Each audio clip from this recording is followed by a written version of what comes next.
Chapter 51, Everything Changes Part 2. Naruto gladly accepted the challenge and rushed forward with his katana held high. He regretted the problems killing Sasuke would cause for his mom and godmother, but for wanting to attack him and for insulting his mother Sasuke was a dead man. He would get no mercy. Naruto had faced the Sharingan and knew its hidden weakness, speed. He also knew from countless spars that he was faster than Sasuke. This was a deadlier repeat of the schoolyard challenge so many years ago. Once again Sasuke was challenging him and expecting to beat him solely because he was an Uchiha. As Naruto closed in on him he could see the black marks across his skin and feel the strange chakra, but had no doubts that his katana would cut him down. Then Sasuke disappeared. One instant he was right in front of him and the next he was gone. The instant after that a fist slammed into his face and sent him flying. He landed about 30 yards away with an aching jaw.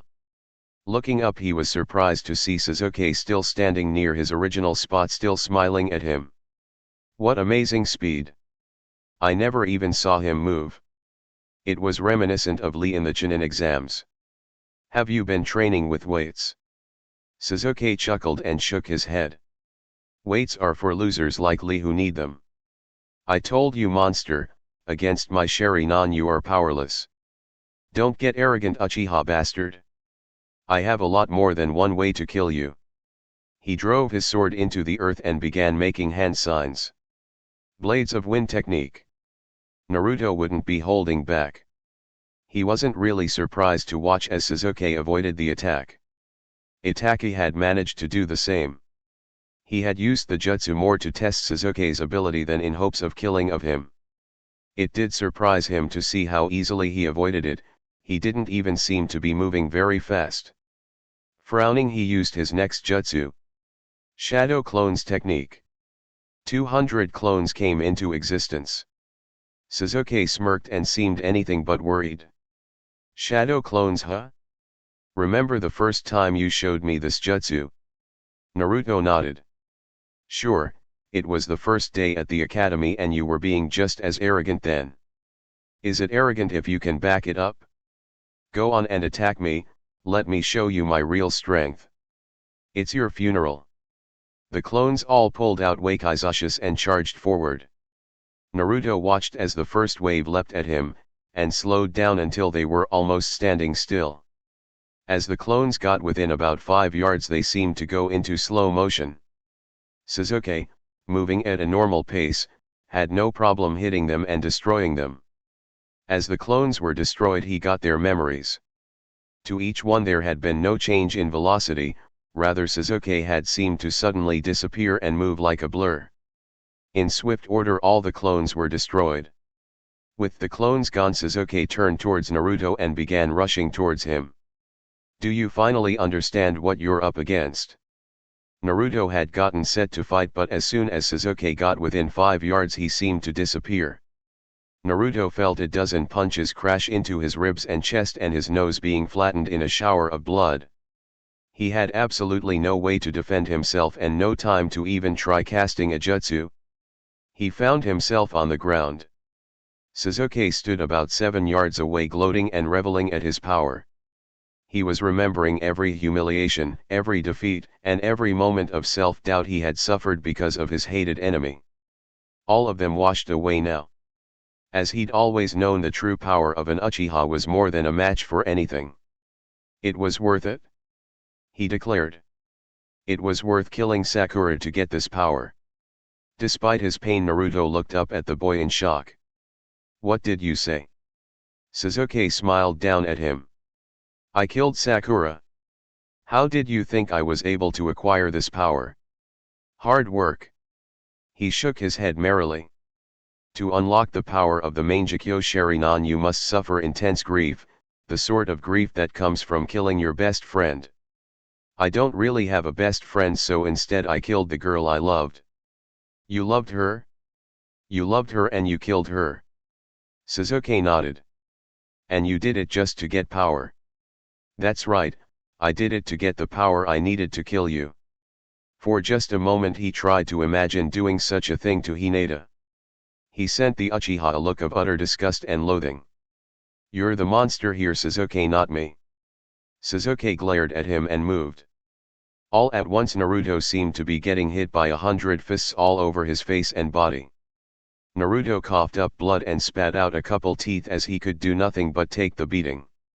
His entire body in pain, he was lifted into the air and slammed into a tree. He cried out and crumpled to the ground, beaten and bloody. "Shut up!" Sasuke screamed at him. "You're the monster. It's all because of you. It's because of you that Aizen killed father. It's because of you people didn't give me the respect I deserved.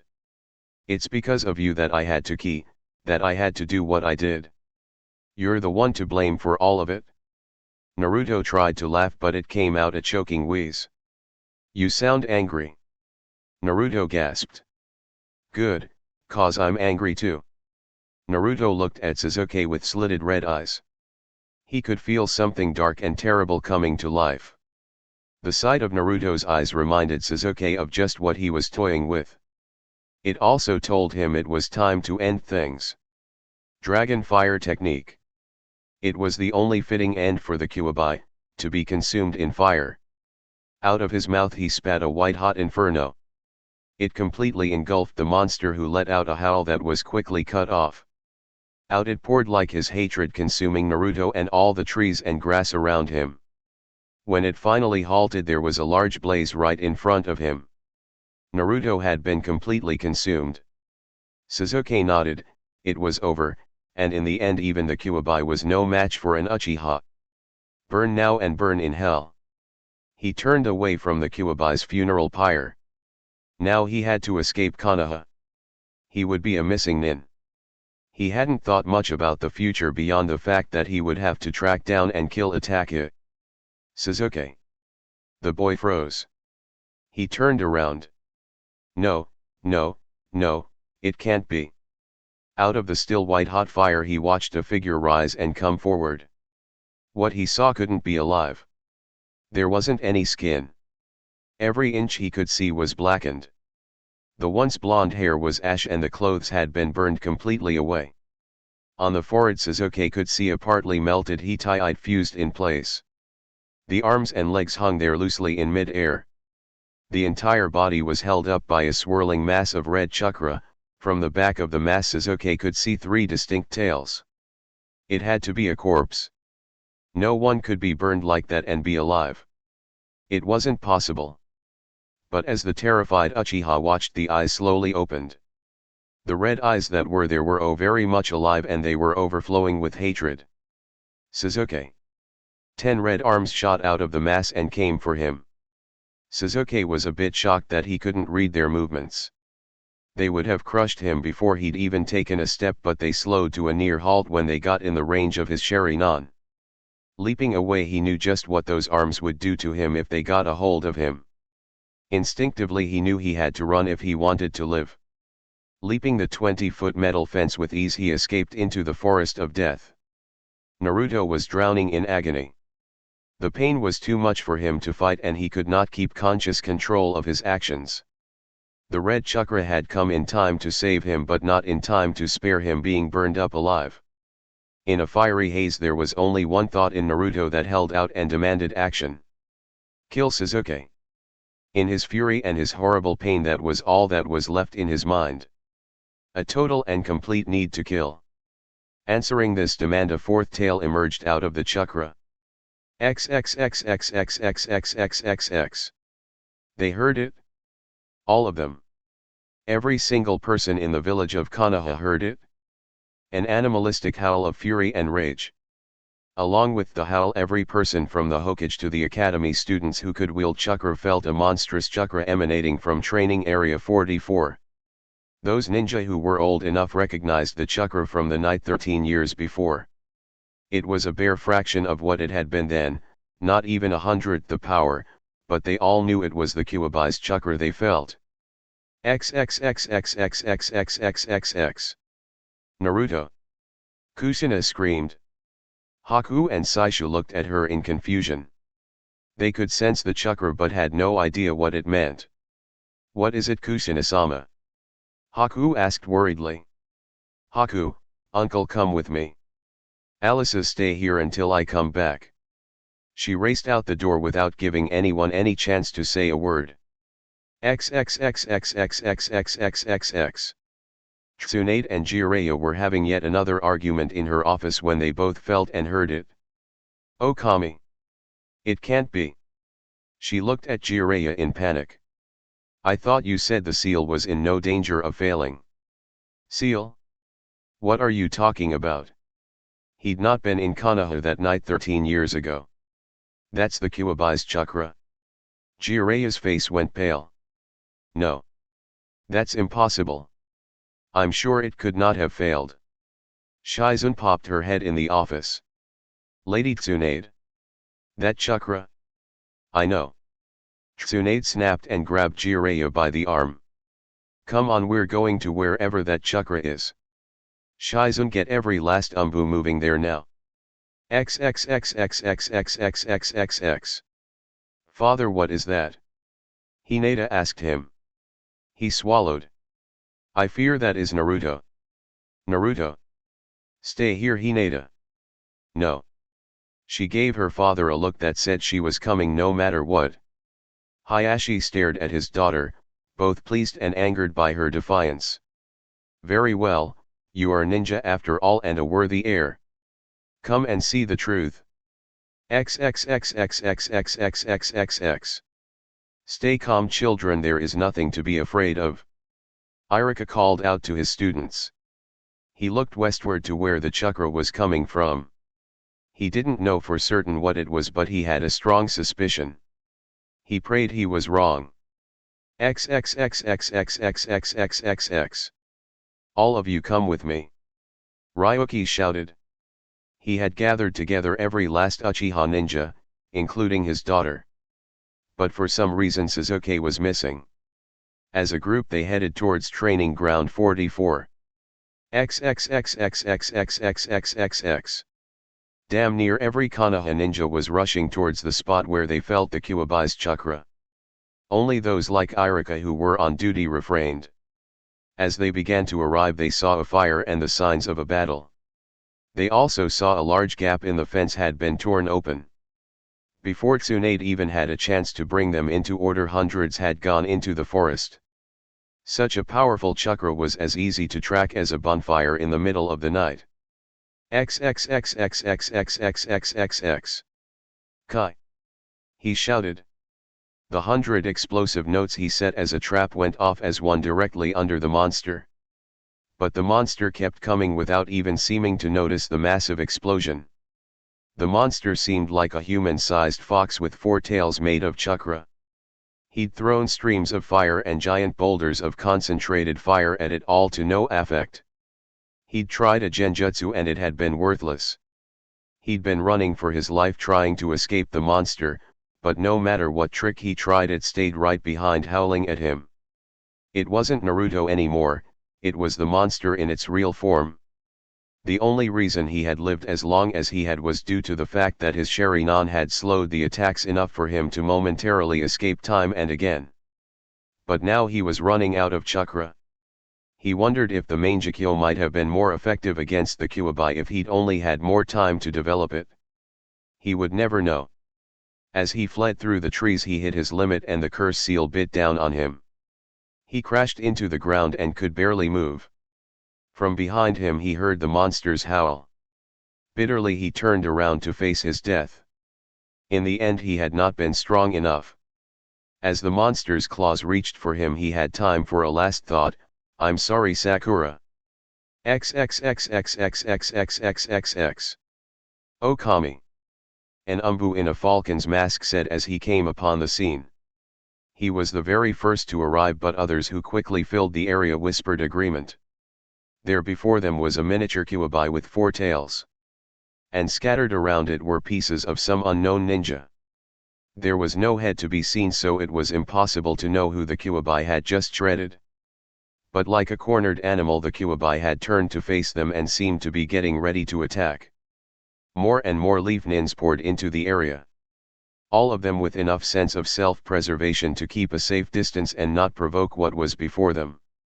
Get back, all of you. Tsunade shouted as she finally arrived. She turned to Jiraiya. What's happened to him? Jiraiya stared. I think he must have been driven to such a rage that he lost some control over the seal. He swallowed. This form is not the Naruto we know. He had been very careful to speak just loud enough for her to hear. Tsunade paled at the implication. Does that mean the Kyuubi's in control? No. He answered sharply. If this were the Kyuubi, we'd be under attack. My guess is that it's some combination of the two psyches. Which one is stronger? Tsunade asked nervously. A growl emanated from the four-tailed being and one menacing step forward was taken. Jiraiya looked nervous. I think we're about to find out. As the ninjas watched and tensed, three of them ran forward towards the four tails. Stop! Tsunade shouted.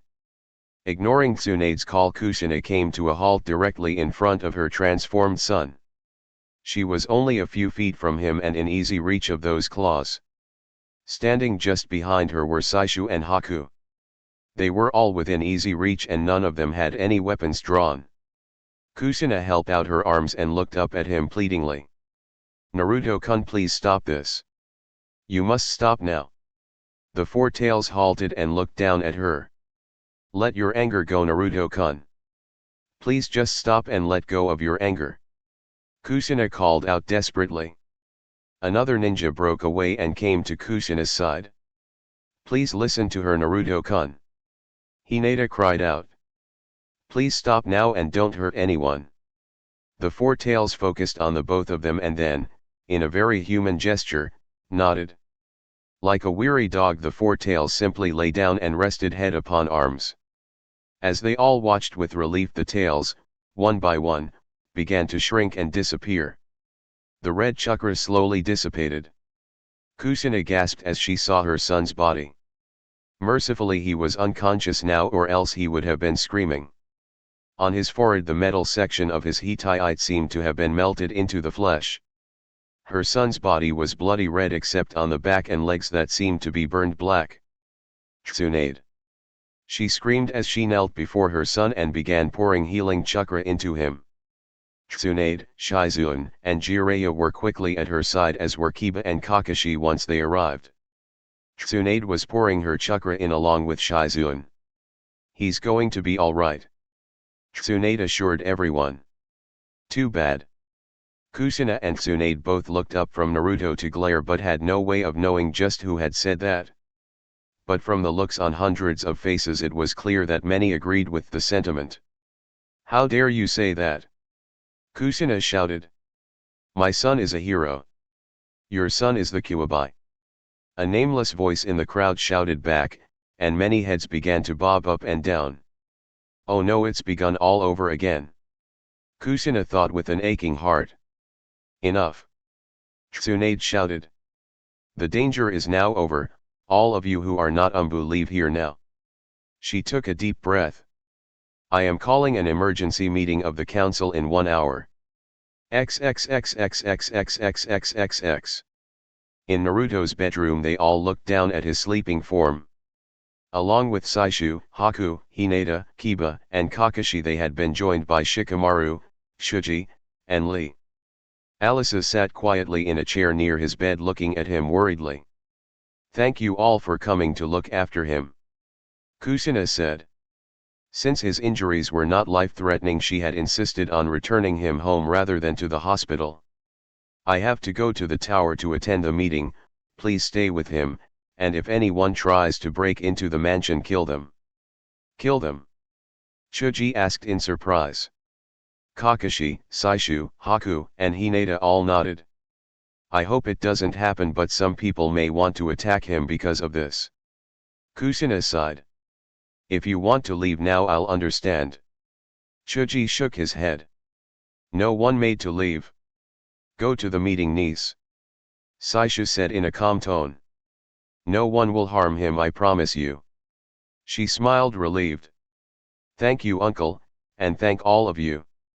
XXXXXXXXXXX. In the hour's time prior to the meeting, a great deal of evidence had come to light. A tearful and broken Mikoto had arrived with a letter. It had been a farewell written by Sasuke in which he acknowledged his intention to kill Sakura and Naruto. He declared he was acting of his own accord and that his uncle and clan head had directly ordered him to not harm Naruto. In the meantime, the body of Haruno Sakura had been discovered. Inuyasha personally vouched for the fact that Sasuke's scent had been both at the scene of death and in her bedroom. All this had the effect of silencing Uchiha Ryuki. It was now clear that Naruto had killed Sasuke in self-defense. Therefore no charges can be filed against Naruto. Tsunade said. She wanted to get everyone's agreement and wrap up the meeting as quick as possible. I am glad that this has been settled. I beg your pardon, Hokage-sama, Koharu spoke up. But you cannot ignore the matter of the Kyuubi. The physical well-being of Naruto is not a matter for the council. Tsunade replied stiffly. Respectfully, Hokage-sama, I must disagree. Abarame Shivi spoke in a calm and disinterested tone. It seems only logical that anything that would panic the entire ninja population of this village should be discussed. Tsunade's heart sank that it was Shivi who had said that. He was a logical and reasonable member of the council. If he felt that way, a number of others likely did as well. We can't ignore the fact that the Kyuubi nearly broke free today. Whatever the reason, even if it was self-defense, the potential danger is too great to ignore. Yamanaka Michio spoke up. Inoichi likely would have felt differently, but Michio looked determined to argue. The fact that Naruto did not commit murder does not make his actions any less worrisome. Danzo spoke up. Clearly he needs greater care than he has received. If he were placed in the Umbu, we could both keep an eye on him and give him training in emotional control. You'd like to turn him into a typical root member, you mean?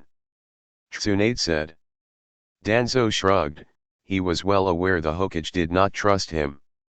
Think what you will, Hokage-sama, I feel he could use the emotional training as well as the surveillance. No, she said flatly. I refuse to treat Naruto as anything but a regular jonin of this village. Unfortunately, Hokage-sama, that statement does not match your previous actions concerning him. Shivi pointed out. Also, given your emotional attachment to him as a godson, you are likely to have a biased point of view. Something must be done about him. Koharu stated. The village must be protected from any threat, whether it be internal or external. Threat? Kusina growled. You mean like an invasion? Like when we were so recently attacked and my son personally broke one of the invading forces. Have you all forgotten what he has already done to protect this village? How can you talk about punishing him for protecting himself from Sasuke's attack? Had he simply done that, there would be no issue. Michio answered. However, we cannot ignore what happened. Are we supposed to pretend that we did not see the Kyuubi breaking his bonds? Naruto would never be a threat to the village. Kusina stated. You may very well be ready to stake your life on that, but I am not. Michio said. There is no danger of the Kyuubi breaking free. Jiraiya finally spoke up. He was not a member but had been invited to sit in on the meeting and give expert testimony on the subject if it was called for. There is no danger of the Kyuubi's full form manifesting itself. As the world's leading seal master, I can assure you of that. And what do you call what we saw this morning? Michio demanded. A manifestation of the Kyuubi's four-tail form. Surely all of you realize that what we saw was not the Kyuubi. The four-tail form would have only a tiny fraction of the original's might. And just how much damage could that tiny fraction do? Koharu asked coldly. Jiraiya swallowed. I'm really not sure. That answer is hardly reassuring. Shivi noted. Kusina was getting angrier the longer this dragged on. If any of you think I'll let you punish my son for surviving an assassination attempt, you're insane. No one here wishes to punish Naruto. Danzo stated. Only to better control the danger he represents. Michio eyed Jiraiya consideringly. As the world's top seal master, couldn't you alter his seal to better contain the Kyuubi's chakra? A nervous look flashed between Jiraiya and Tsunade. I could, however were I to do so he would be much more vulnerable to certain threats he faces. Akatsuki and their goals were a carefully guarded secret even from the council. So you're saying his safety is more important than the village's? Michio questioned. No, I am saying his safety and the villages would be endangered if he were unable to draw on the Kuwabai's power. Jiraiya answered reasonably.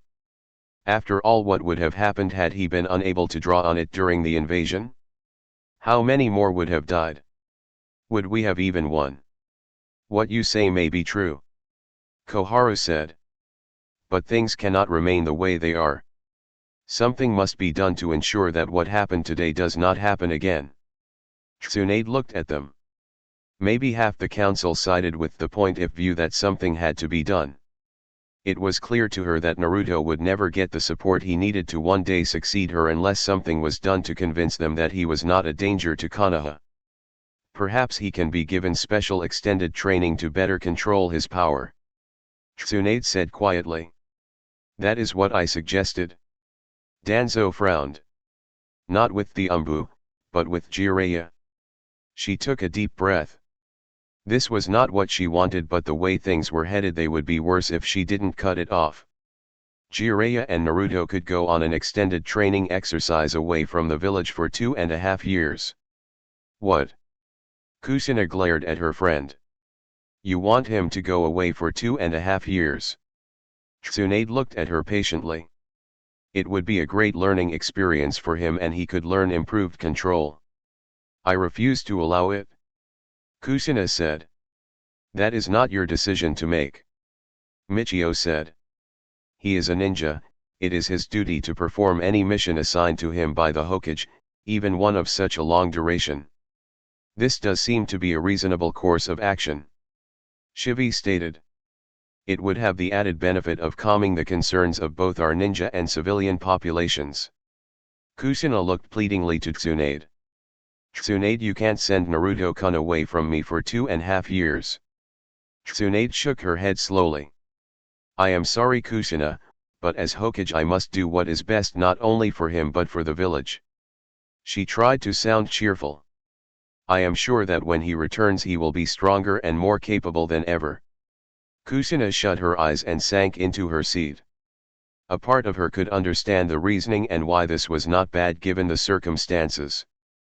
But in her heart all she could think of was the fact that she would not see her son again once he left for years. In just one day everything had changed. Chapter 52, Watching him go. Naruto slowly opened his eyes. He felt tired, but there wasn't any pain. He was in his bed. It took him a moment to realize he wasn't alone. He had an angel there with him. There was Hinata-chan asleep on top of his blankets. She was wearing her usual black shirt and pants and looked so beautiful and peaceful at the moment just lying there. He turned a little onto his side, careful not to disturb her. He just wanted to look at her face. She really was his angel, his one sweet kind girl. He loved her so much and wondered how he could ever have deserved someone like her. He thought about what Sasuke had said to him. That he had killed the girl he loved to gain power. How could anyone possibly value power over a loved one? Power was worthless if you had no one you wanted to protect. Slowly and carefully he leaned in close to her. With his lips he placed a gentle kiss on hers. He watched as those beautiful pale eyes fluttered open. She smiled and he knew everything was fine. Naruto-kun, you're awake. She said excitedly and leaned forward to put her arms around him. I'm so glad. He got his arms out from underneath the blankets and hugged her too. Thank you Hinata-chan. For what? She didn't stop hugging him. For loving me. She gave him an odd look. Naruto-kun, I've always loved you and I always will. He smiled. I know Hinata-chan. I love you too. He leaned in and they kissed. He knew that this was temporary. He knew that all too soon this perfect moment would have to end and the world would intrude into their lives once more. He knew that. So he held her just a little tighter, kissed her just a little more, and treasured this perfect moment. XXXXXXXXXX. Despite his pleas, Hinata-chan had eventually gone to tell everyone he was awake. Alisa came bounding in to hug him and tell him she was glad her Naizen was awake. Grand-uncle Saishu also came in along with Haku. He soon learned he'd been asleep for 2 days. They also handed him a small mirror to show him a rectangular scar that was on his forehead. That had made him unhappy. Especially when they told him it would be permanent. Tsunade had already said so. When Hinata mentioned she thought it gave him more character, he felt a little better. It was not long before his mom arrived with Tsunade and Jiraiya. Kushina immediately rushed to her son's side to embrace him and cover his face with kisses. Even as she did so, Tsunade kindly but firmly cleared the room until only she, Kushina, and Jiraiya were left with him. With the door closed, she cast a minor jutsu to prevent any eavesdropping. They took seats around his bed while he sat up in it. They had a great many things they would need to talk about. XXXXXXXXXXX. What is the last thing you remember? Tsunade asked. Fire, Naruto gulped. It was not a memory he liked. I remember Sasuke burning me and pain, unbelievable pain. He thought he heard his mother mutter some words he knew she didn't use. You don't remember anything else? Tsunade asked. Naruto shook his head. Nope, the next thing I remember was waking up here. He looked at his godmother. So what happened? How did I survive? The three of them shared a nervous look. What? What happened? We'll tell you in a little while, Naruto-kun. But there are other things I'd like to ask you first. Tsunade stated. Godmother, while we were fighting, Sasuke told me he killed Sakura. Did he really? A sad look entered Tsunade's eyes and she nodded. Yes, he did. He deliberately murdered her prior to meeting you. He actually left behind a letter stating his intentions to kill the two of you and taking the full responsibility for it. She sighed. We don't know why. He said he killed her to get power. He had a more powerful version of the Sharingan, he called it the Mangekyo Sharingan. Naruto frowned fiercely. If it hadn't been for that, I would have crushed him. As it was, it made him a whole lot more powerful. He said the only way to get it was to suffer a terrible grief and loss, so he killed her to get the power he needed to kill me. Funny how Ryuki never mentioned that. Kushina said darkly. I think I'll have him pay me a visit and see if I can jog his memory. Tsunade said. She looked at Naruto and took a deep breath. She was not eager to begin. Naruto knew his godmother well. She never had trouble speaking her mind. He saw the looks on his mom and pervy granddad. Something really bad happened, didn't it? He asked in a quiet tone. Kushina got up from her chair and sat on his bed next to him. She draped a comforting arm around his shoulders. Yes, it did, Naruto-kun. But try to remember that what happened was not your fault. A sudden panic filled him. Mom, whenever you say that, it always has something to do with the Kyuubi. Kushina slowly nodded. It does, son. XXXXXXXXXX. They calmly explained to him just what had happened. The more they told him, the more upset they could see him getting. I lost control of the Kyuubi. He sounded frightened. Jiraiya spoke up for the first time. Kid, if that had happened, none of us would be here right now. The truth in those words bit hard. That seal your dad placed on you has weakened a bit, but it's not about to break. The Kyuubi cannot break free while it remains intact. The four-tailed form that was unleashed was a manifestation of the Kyuubi's, and all things considered a relatively weak one. The pain and rage you felt from Sasuke nearly burning to death must have been enough for you to bring it forth. You already know that your anger brings out the red chakra cloak. Well, this was an extension of that, but to a far greater degree. He looked at Jiraiya. But I wasn't in control, was I? A part of you was. Jiraiya tried to sound comforting. And a part of me wasn't. The Kyuubi got at least a little control, didn't he? Jiraiya nodded. And the whole village saw it? Not the whole village, Tsunade answered. But most of the shinobi saw it, yes. Naruto shut his eyes feeling tired and beaten. And they all hate me again, don't they? No. They don't hate you, Naruto-kun. Kushina hugged him tight. But a lot of them are worried. Tsunade decided there was no avoiding it.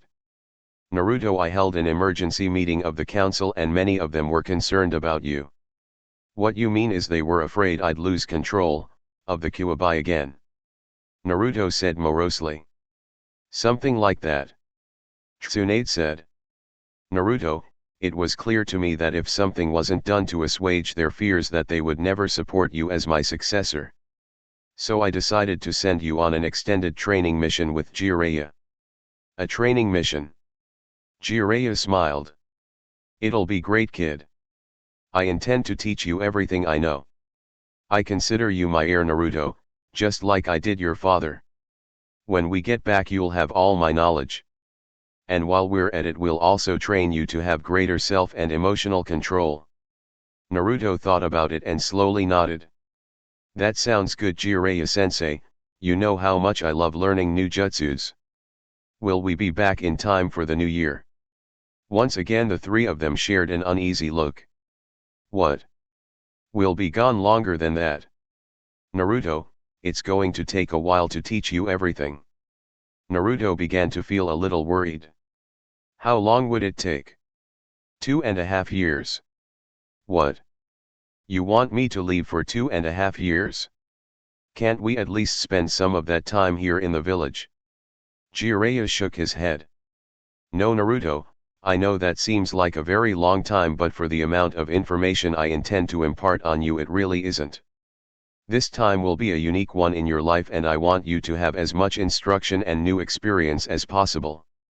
Coming back to the village would interrupt it, and besides I want you to have the maximum impact when you do finally return.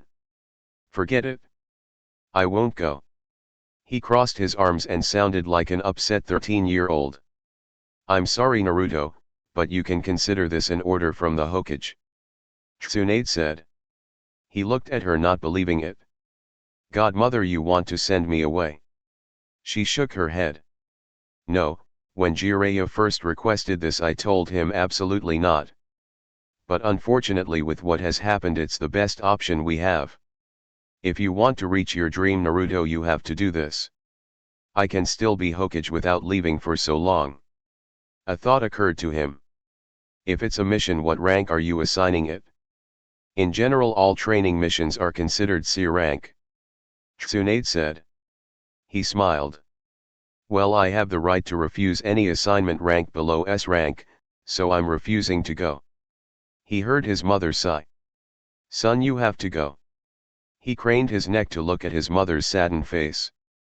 Mom. Oh, Naruto-kun. She squeezed him tight and began to cry. Oh son, you know how much I love you. You know I'll miss you every second you're away from me. I don't want you to leave me, son, not for an hour, not for a minute. But you have to do this. I want you to have your dream no matter what, and this is the best way. He saw his mom's tears and felt an ache in his chest. All right, Mom, he said in a small voice. If you really think this is best, I'll go. I do, Naruto-kun, I really do. He slowly nodded.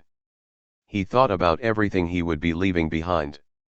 Mom, before I go there is one thing I have to do first. XXXXXXXXXX. He is so handsome. She really did think his scar only gave him more character. And she thought the dark blue kimono he wore looked very good on him.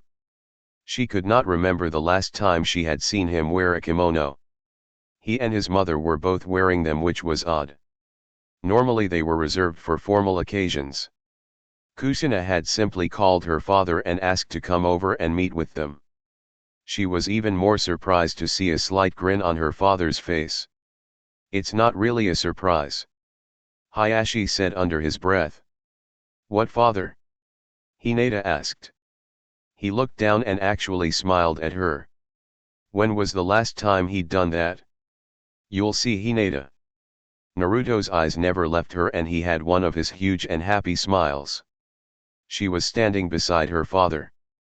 He came over to her and took both of her hands into his. Even after all this time she still felt her heart speed up a little at his touch. "How are you, Naruto-kun?" Scared, nervous, happy, and excited all at once. He chuckled a bit. "Is something special going on?" He nodded. "Yeah, you could say that, Hinata-chan. To begin with, I'm going to be leaving the village for 2.5 years. She suddenly felt her heart sink into the floor. "He's leaving me? For that long? Naruto-kun, you're going away for 2.5 years. She could hear her voice cracking. She was the heir of the Hyuga clan and she was expected to deal with all things with an air of calm and serenity. But even with her father standing there, she found that some things were too much. He was her strength and her courage, he always had been. Since their first kiss he had become even more than that, he'd become her heart. Though she knew her father would be upset, she couldn't help it as she felt hot tears slide down her cheek. "Oh Naruto-kun, I can't be without you for that long." She wrapped her arms about him and pressed her face into his chest. Even if her father disapproved, she needed this. Needed to feel him in her arms and to feel his arms protectively around her. To her surprise, her father never said a word as Naruto and whispered comfortingly to her. After a few minutes she finally felt strong enough to let go of him and stand apart. His hands found hers again. "It'll be all right, Hinata-chan," he said in a gentle and tender voice. How am I supposed to bear not seeing you for so long?" He leaned in and kissed her. "The same way I will, by knowing that I love you and that I will see you again."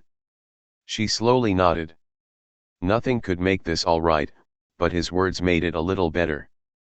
Maybe she would be able to find a way to bear it. "I love you so much, Naruto-kun. I'll try and be strong while I wait for you." A mischievous little grin touched his lips. "So you'll wait for me?"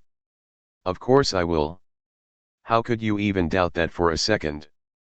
A guilty look crossed his face as he saw how upset his teasing had made her. "I never doubted, Hinata-chan, I was joking, I'm sorry." "Baka. This isn't a time for jokes." She suddenly seemed to remember that her father was standing there. She looked up at him apologetically. "I am sorry for being so emotional, father." Strangely, he did not seem to be upset. "That is all right, daughter, I think you will be more emotional in a moment." "I don't understand." Hinata was feeling as though everyone knew something that she did not. Naruto abruptly seemed nervous. He was looking at his mother, who was standing there just smiling. "Mom, are you supposed to ask this or should I?" "Well son, you're doing such a fine job so far, why don't you ask?" Nodding, he turned to Hayashi and gave him a very deep and respectful bow. "Hayashi-san, I love Hinata-chan with all of my heart. She is more precious to me than my own life. I would always do everything possible to make sure that she was happy and secure. I would treasure her and place her before all else in my life." He took a deep breath. "Hayashi-san, I formally ask for your daughter's hand in marriage." Hinata gasped and did something she had promised herself she would never do again. She fainted. XXXXXXXXXX. When she came to a moment later, she was lying on a couch with Naruto sitting next to her. "You all right, Hinata-chan?" She immediately sat up and squeezed him tight. "Yes. Yes. Yes. She seems fine," Kusina commented with a little laugh. Hayashi nodded. He still had a slight grin but was feeling the need to be serious. "Hinata." She looked up at her father and prayed that he had only good things to say. "Yes, father.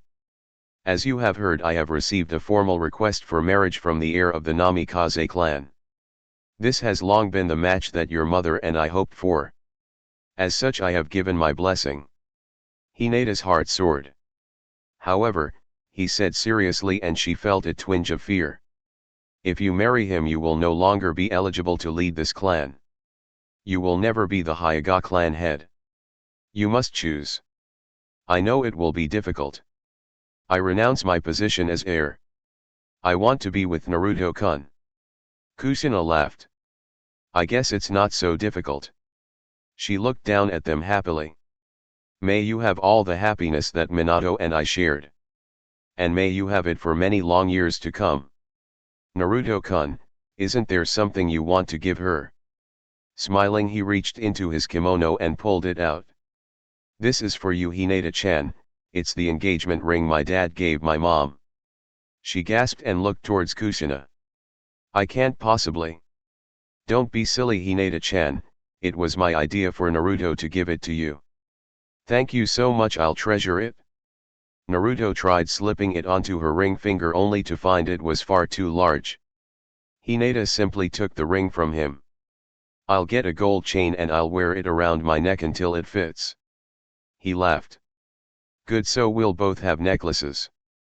Well, children, we will need to sign the marriage contracts and perform the betrothal ceremony. Hayashi said. Let us take care of all of this now, and then the two of you shall be formally betrothed. Taking her hand, Naruto walked close by her side. She was at once very happy and yet sad as well. This was what she had always dreamed of, to be with Naruto-kun as his wife. Now she knew her dream would come true one day. But he was still leaving. She gathered her strength. She knew she would miss him terribly, that she would ache to see him and hear the sound of his voice. But she would be strong for him. She would train hard to become stronger and be the sort of woman who would always be able to help him when he needed her. XXXXXXXXXXX. An Umbu captain stood before her in her office. You wanted to see me, Hokage-sama. Tsunade nodded. I did. Please remove your mask, Tenzo. Nodding, he did so. I have a very special mission for you. One that only you can perform. She shook her head a bit. One that I am afraid will take you away from this village for years. He bowed to her. Hokage-sama, all Umbu are the personal weapons of the Hokage. Whatever mission you feel I am needed for, I will accept and perform to the best of my abilities. I don't doubt it. Were you present for the events that took place 2 days ago in the Forest of Death? Hi. If things had ended differently, I would have ordered you to use your Mokuton ability to suppress the Kuwabi's chakra. As you are the only one in the village to be blessed with my grandfather's ability, you are the only one who could deal with an unexpected emergency. Namikaze Naruto will be traveling with Jiraiya and one other for 2.5 years.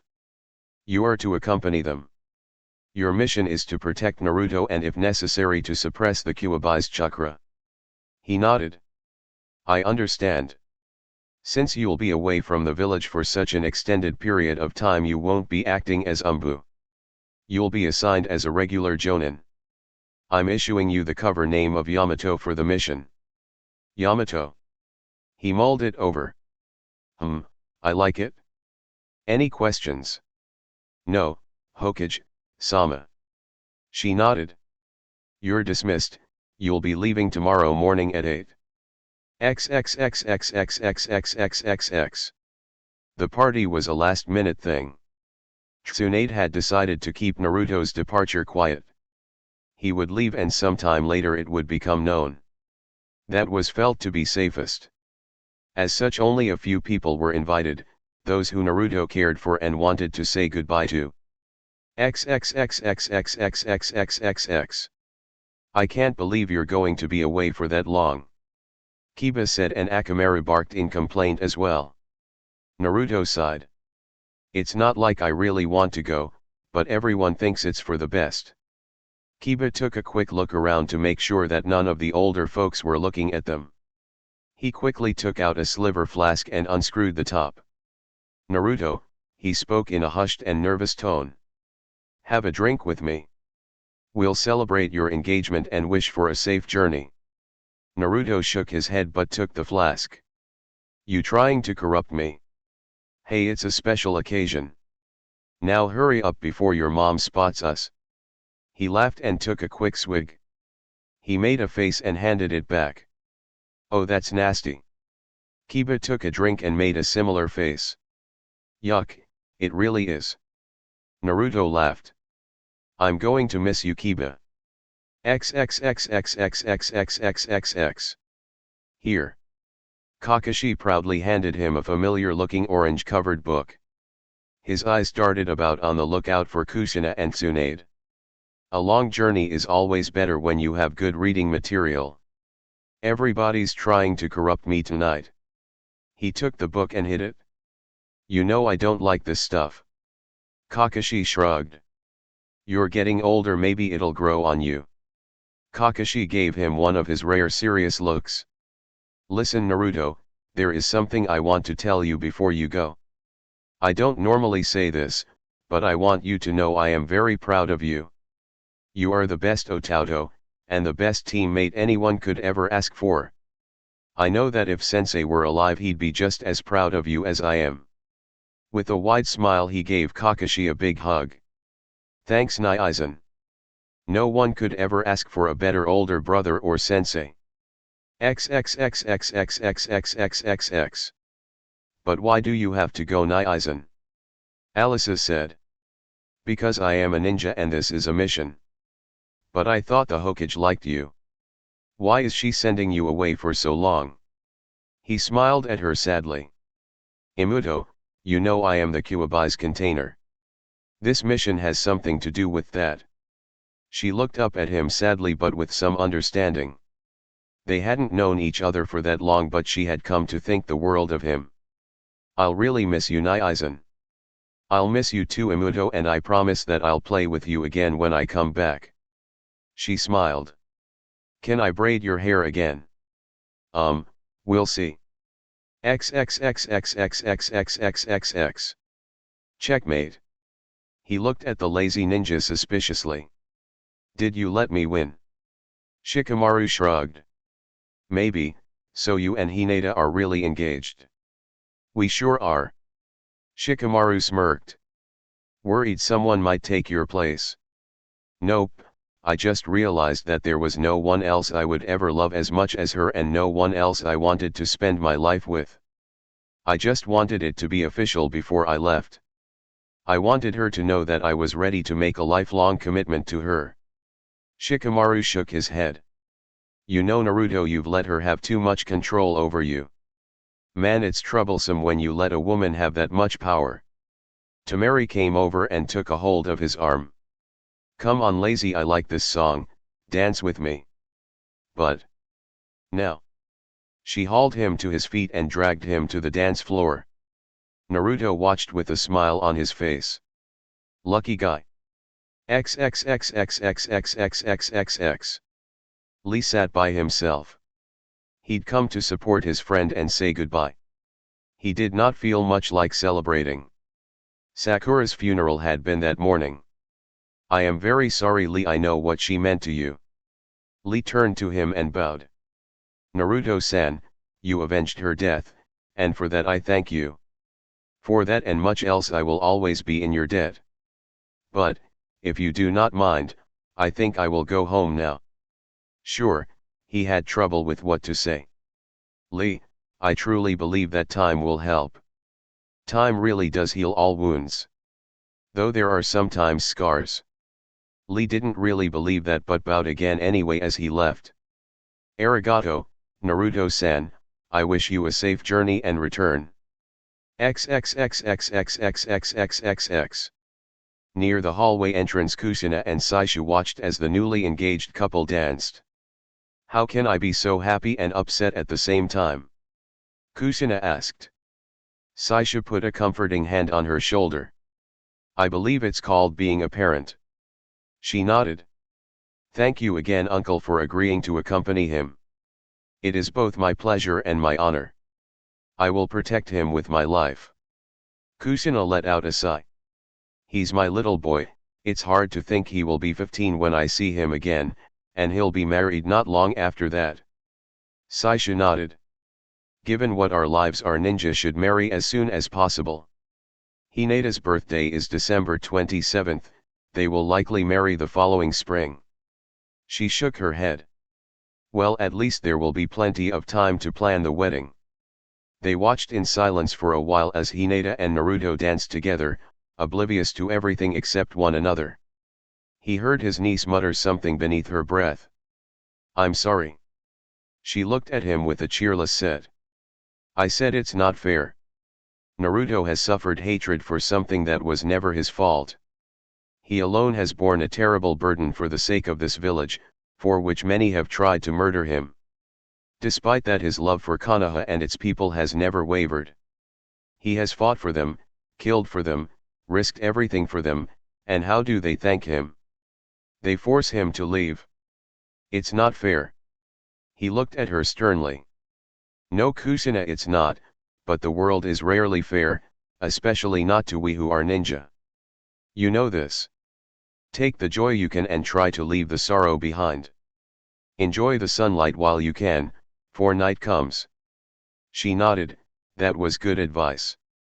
For ninjas especially, the night could come with surprising swiftness. XXXXXXXXXX. "Pardon me, but might I have a dance with the handsome young man?"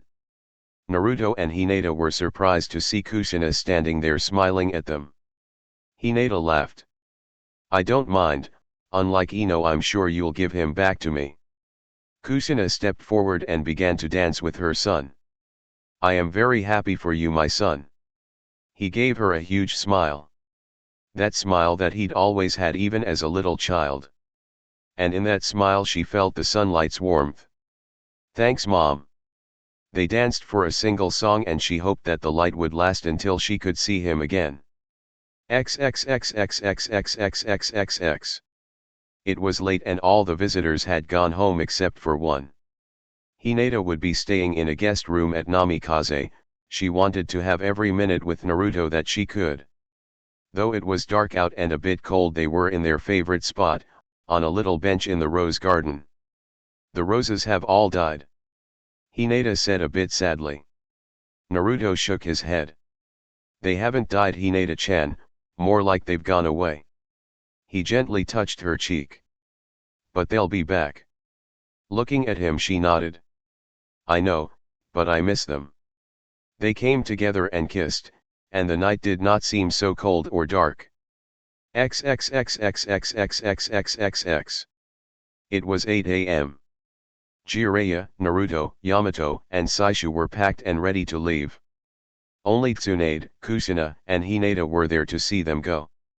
Everyone else had said their final goodbye. "You had better keep your promise, you old pervert," Tsunade said sharply.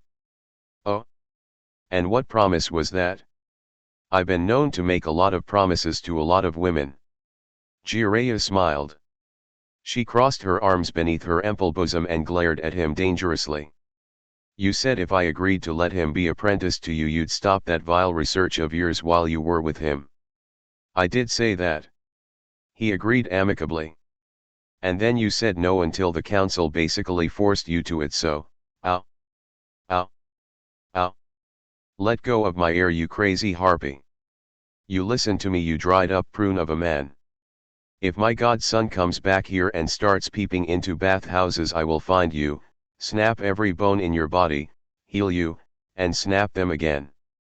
Do you understand me, you annoying pervert?" She finally let go of his ear. "Yeah, got it." He rubbed his ear.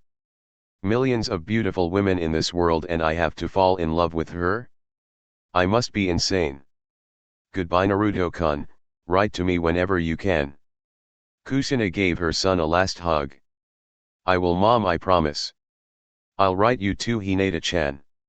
"You had better." She hugged him fiercely and gave him a last kiss. "I'll be here waiting for you when you come back, Naruto-kun." "Good, because you know I am coming back." "It's time, kid," Jiraiya said. With a last wave, Naruto turned and began the long journey out of the village. For most of his life he had hungered to travel outside Konoha's walls. Perhaps it was proof that Kami had a sense of humor. His wish was granted and he was to be given all the exotic landscapes he could ever hope for, at a time when he wanted more than anything to stay.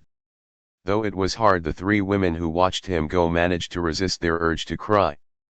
They all wanted his last view of home to be of the smiles of 3 women who loved him. Watching him go, they held back their tears, and hoped he would return again. Chapter 53, The Hokage Selection. Am I in trouble? Gabriella looked about nervously. Her father had called her to his study, and when she'd entered she'd found herself surrounded by 5 other Uchihas. Not just any Uchihas, she recognized them as the clan elders. They held a great deal of sway within the clan. She was more than a little relieved to see her father was smiling. Far from it, my daughter. The elders have come here to confirm my decision. He looked at her with an unmistakable pride. With Sasuke's tragic loss, it has been decided that you, my daughter, are the clan heir. Upon my stepping down, you will be the clan head of the Uchiha. XXXXXXXXXX. That had been last night. This morning she was heading out. She shook her head, and a part of her wondered if it had really happened. She was clan heir. She held the same title that her 2 genius cousins had once held. Her, the failure, the one who got booted by 2 teams, and been given up on by her whole clan. Now suddenly she was the golden child and the hope for the future. If I'm the hope for the future, we are so screwed. She muttered to herself. Her dream had been to earn her father's and her clan's respect, which she had done. Leading the clan? That thought had never crossed her mind. Everyone had seen Itachi, and later, Sasuke as geniuses worthy of leading the clan. Well, one genius was a missing nin and the other was a pile of scraps that they had buried 3 days ago. At the moment the clan was fresh out of geniuses, so she would have to do. Walking through the Uchiha compound, everyone greeted her by name and wished her a good morning. As soon as she stepped outside the compound gate, though, the smiles and good wishes came to an abrupt halt. She took a quick look over her shoulder at the wall and was relieved to see it was a blank white. Yesterday morning, murderers had been spray painted there. The graffiti had been covered up quick, but the message was clear. The Uchiha clan had fallen from grace. As she walked down the street, people either recognized her or noticed the clan symbol on the back of her jacket. They glared at her and muttered. A couple old women actually spat in her direction. She shook her head. Life could be truly bizarre. A few months ago these people would have looked at her with respect because she was an Uchiha. A few months ago her father and her clan refused to recognize her. Now her family adored her and the public loathed her. But then they loathed all the Uchihas at the moment. That of course was due to the tragic events of 5 days ago. But strangely enough, what had upset people and turned them against her clan was not the assassination attempt on Naruto. Oddly enough, the normal citizenry had let that pass as almost unimportant. She didn't understand how people could feel that way, yet they did. She thought part of that was because Naruto was the Kyuubigen Hierarchy, but also partly because he was a clan heir. Somehow one clan heir wanting to kill another didn't seem to bother the public much. It was Sakura's fate that had angered the common citizenry. Harano was a relatively new family and had no connection to any of the clans. To the citizens, Sakura had been one of them, an ordinary person, even though she was kunoichi. It was also generally known that she had been Sasuke's girlfriend for years and been devoted to him. The fact that Sasuke could be cold-blooded enough to murder her led people to wonder if there wasn't something wrong with the entire clan. Father had gone to the Hokage and asked that the details of what had happened be kept quiet. According to her father, the Hokage had taken an almost childlike pleasure in refusing his request and informing him that everything would be made public. Gabriella was sure that at least part of that had been simple payback for Naruto being forced to leave. If Naruto had to suffer for what had happened, she was going to make damn sure the Uchiha suffered as well. That was how it looked to her dad, and she had to admit it looked that way to her too. She let out a sigh. Or maybe it was simply that they had already used up too many favors keeping everything Itachi did a secret for so long. The Uchiha clan had thrived on secrecy, and look what it had gotten them. The problem with her clan wasn't her only worry. After what had happened, she had requested some time off. Kusina had agreed. But this morning she'd received instructions to meet her team at the park. Her father had told her that Naruto had left the village on an extended training mission with the sun in Jiraiya. A chance to train with Jiraiya while seeing the world was something most ninja would trade 10 years of their lives for. It hardly seemed like a punishment. Yet it had been. Tsunade had been forced to it to avoid something more drastic. She had to face her sensei knowing her cousin was responsible not only for an attempt on her son's life but also for his current status. Gabriella thought the world of her sensei and didn't want anyone else to be her teacher and role model. But she was very worried as to what her sensei would think. XXXXXXXXXX. Hello Hokage-sama. Hinata bowed. Tsunade gave the girl a warm smile. Hello Hinata, how are you doing? I am fine, I am still a bit sad about Naruto-kun being gone but I will manage. Tsunade nodded, she missed him too. The village would be a much duller and more boring place without him in it. Well Hinata, now that Naruto has become Jiraiya's apprentice, I've been thinking it's about time I make your status as my apprentice official. I want to start giving you some much more intensive training. You'll also be helping me with some of the teaching of my classes. Hopefully by the time Naruto returns you'll be the top medic nin in the village. Hinata smiled at that. That was exactly what she wanted. She wanted to be strong enough to be able to help and protect Naruto when he needed her. There was just one problem with that though. Hokage-sama, I would like to become a powerful medic nin like you. However, when will I have time to go on missions with Kiba? Tsunade smiled. Oh, you don't need to worry about Kiba. XXXXXXXXXX. You want me to be your apprentice? Kiba asked in surprise. Kakashi smiled beneath the mask. That's right. Naruto is out of the village and Hinata will be spending much more time studying with the Hokage. Team 7 will be inactive for the time being. Kakashi shrugged.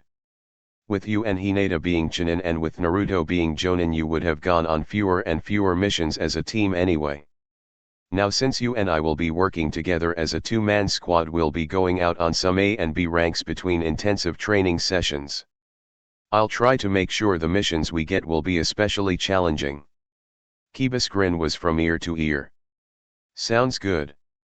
Kakashi nodded. I'll warn you though, I am going to give you a lot of training between missions. Unfortunately I can't teach you my one and only original jutsu, it's simply too dangerous for anyone without a Sharingan. But I know over 1,000 jutsus and I can think of plenty that you can learn and will be a big help to you.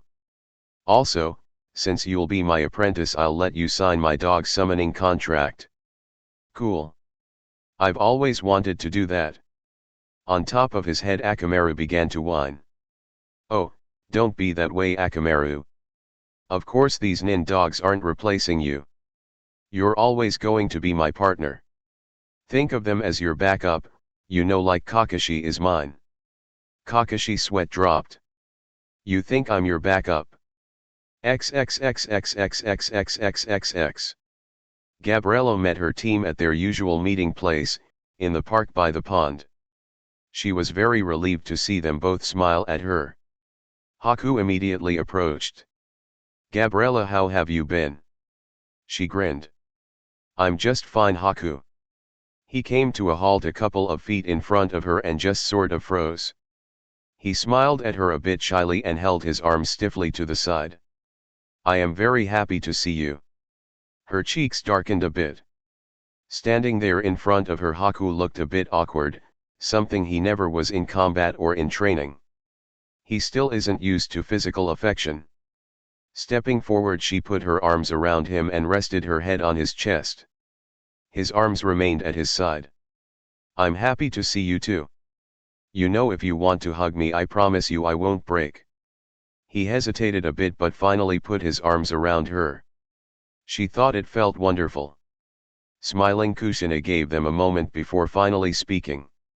How are you feeling, Gabriella? Pulling away from Haku, she looked to her sensei. Kushina-sensei, I am fine. You look nervous. Kushina quirked an eyebrow. You're not worried that I'm upset with you for the things Sasuke did, are you? Gabriella studied the ground at her feet. Well. She flinched when she felt Kusina's hand on her shoulder. Do you really think so little of me? Kusina asked quietly. Do you really think I would take out my anger on you? Gabriella lifted her eyes to meet Kusina's. If you did, I really wouldn't blame you. Not after what happened. Did you know what Sasuke was planning to do? Of course not. If I had, I would have reported him to the Umbu. Then why should I blame you for his actions? Kusina gave her a warm and reassuring smile. You're my student, Gabriella. As long as I am your sensei, I'll watch out for you and do my best for you. Gabriella let out a relieved breath. Thank you, sensei. Kusina nodded. Now come on, I want to get a few hours of training in before we head to the tower. Kusina chuckled. With the Chunin exams coming up in a couple of months, the Hokage is finally assigning us a third member. Really? Gabriella sounded very interested. Who is it? I have no idea, we'll all find out together. XXXXXXXXXX. The flower shop's door opened and the little bell on it jingled merrily. Ino looked up from the fashion magazine she was reading. Welcome to the Yamanaka flower shop. Ino called out in an upbeat voice. Hello, Ino. A girl approached the counter. Oh, hello, Hinata-chan, it's good to see you. What brings you here? From around her neck she pulled out a gold chain. Hanging on the chain was a diamond ring. I wanted to come show you this. It's the engagement ring that the yondaime gave to Kusina. Naruto gave this to me the day before he left. The two of us are betrothed. Ino nodded dully as she looked at the beautiful ring. I'd heard. Congratulations, I know you will both be very happy. She managed a feeble smile. Arigato. She put the chain back underneath her shirt. Ino, the reason I've come here is to try and put the past behind us and see if we can be friends. Now that Naruto has made his choice. Ino chuckled ruefully. Naruto-kun made his choice before I ever met him, it was always you, Hinata-chan. I was just too stubborn to admit it. She came out from behind the counter and gave Hinata a quick hug and kiss on the cheek. Honestly, Hinata-chan, congratulations, I am happy for both of you. Thank you, Ino. I also want you to know I am very sorry about Sakura. I know the two of you were close. Ino slowly nodded. We weren't as close as we used to be, but I still can't believe she's gone. She gave Hinata a miserable look. That day at the academy when she threw that blood on you. I was watching as Sasuke just stood back while Naruto screamed at her. I knew from then on that he was a bastard and that he'd end up hurting her. I tried to warn her but she wouldn't listen. I knew Sasuke would end up hurting her, but I never once thought. I know, Hinata said sympathetically. Would you like to get some lunch with me? Ino nodded gratefully. She really hadn't had a best friend since she and Sakura had drifted apart. She hoped that the two of them might become close. I'd like that, let me just see if mom can cover the shop.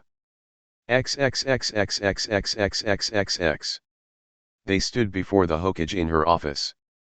They were all curious to find out who the final member of the team would be. Kusina had a strong suspicion. She had gone over the personnel files of all the top genin who were available. Shino seemed the best fit. He had an excellent record with many recommendations from his sensei Kurane. He was battle-tested and experienced. He had familiarity working with a Sherry non-user. And following the tragedy he was the sole remaining member of his squad. He seemed like a perfect fit. Tsuin smiled at all of them before focusing on her old friend. Well, Kusina, I have to say you've done an amazing job with your team. She smiled with a justifiable pride. Thank you, Hokage-sama, I am very proud of both of them. Tsunade nodded. Well, you certainly have a right to be. Given that they both came to you with such unusual circumstances, it's amazing how you've turned them into an effective team. That's a very rare gift that few senseis have. She looked at a file on her desk. Now as you all know, the next Chunin selection examination is coming up and you'll need a third member to compete. I have given a lot of thought of just who might fit and I think I have the perfect candidate. She pressed her intercom button. Shizun, please send her in. Her. Kusina was surprised by that for two reasons. To begin with, since there were always fewer female ninjas than there were male, it was almost unheard of for a squad to have a majority of females on it. Also, she had reviewed the files of all the leading genin candidates. There had been no kunoichi among them. The door to the office opened and in she came, the Hokage selection. The girl looked to be about Gabriella's age. She wore a plain tan shirt and khaki pants with a cap on her head. Long and uncombed red hair spilled out from underneath the cap, with some of it covering the front of her face. Her eyes scanned the office and quickly locked onto Kusina. So I guess you're gonna be my F-sharp and kin sensei, huh? Kusina heard gasps from both her students and an annoyed grunt from Tsuand. What did you just say to me? She was too shocked to even be angry. The redhead sent her an annoyed look. I said, are you my F-sharp and kin new sensei? What are you F-sharp and king deaf? Kusina just stared at the foul-mouthed kunoichi for a moment before turning to glare at the Hokage.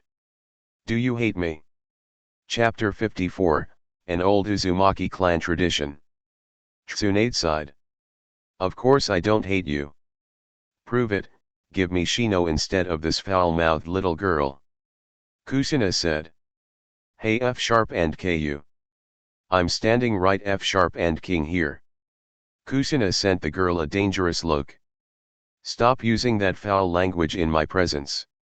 Teiwei smirked and planted her hands on her hips. Oh yeah? Why the F-sharp and K should I? Because if you don't, I'll wash your mouth out with soap. Teiwei laughed at the threat and Kusina stiffened as she sent the disrespectful girl a glare. Tsunade could see where this was headed. Teiwei, why don't you and your new teammates wait out in the reception area?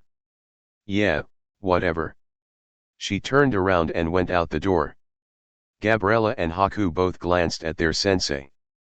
At her nod they also left. As soon as they were gone, Kusina returned to glaring at Tsunade. What the hell is this? Who is that foul mouth and why are you giving her to me? She's a former sound ninja that Naruto spared during the invasion. She later came in and gave us some very valuable information in return for amnesty and a place in the village.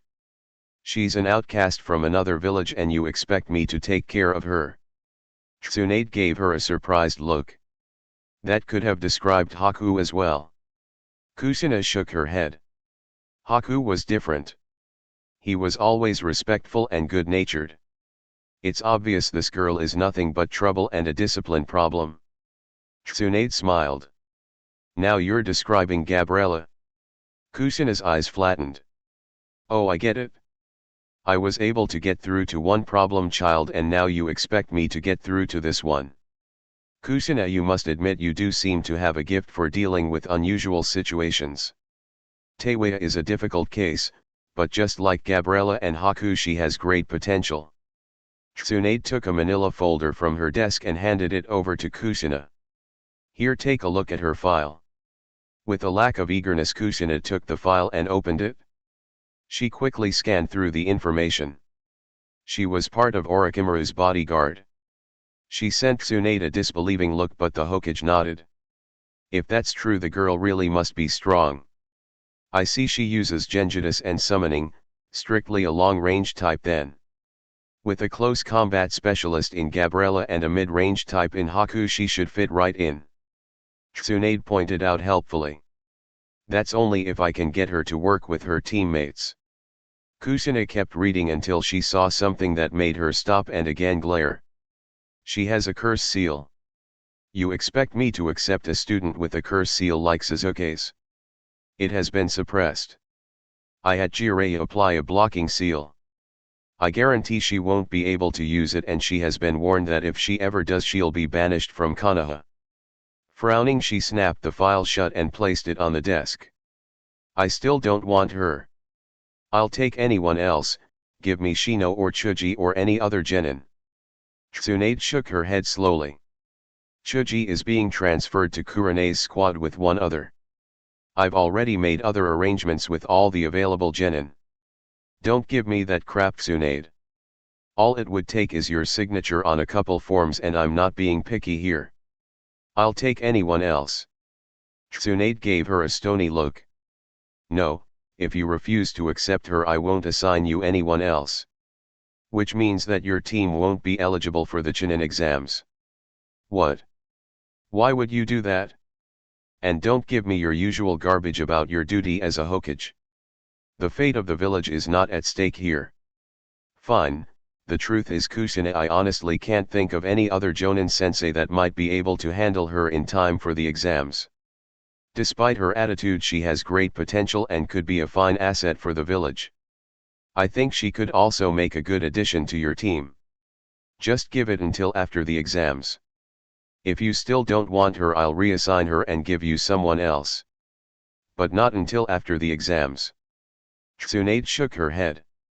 Fine, I guess I have no choice. Kushina headed for the office door. We still on for dinner tomorrow night? I'd love to see little Alisa, and so would Shizuan.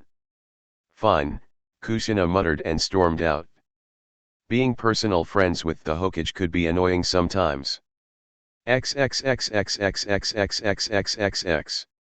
Out in the reception area, Teiwei eyed her two new teammates and had a naughty little smile. Maybe this won't be too bad. She sent Haku a coy little wink. Haku blushed. Gabriella, however, immediately stepped protectively in front of him and sent the girl a nasty look. Don't even think about it, bitch.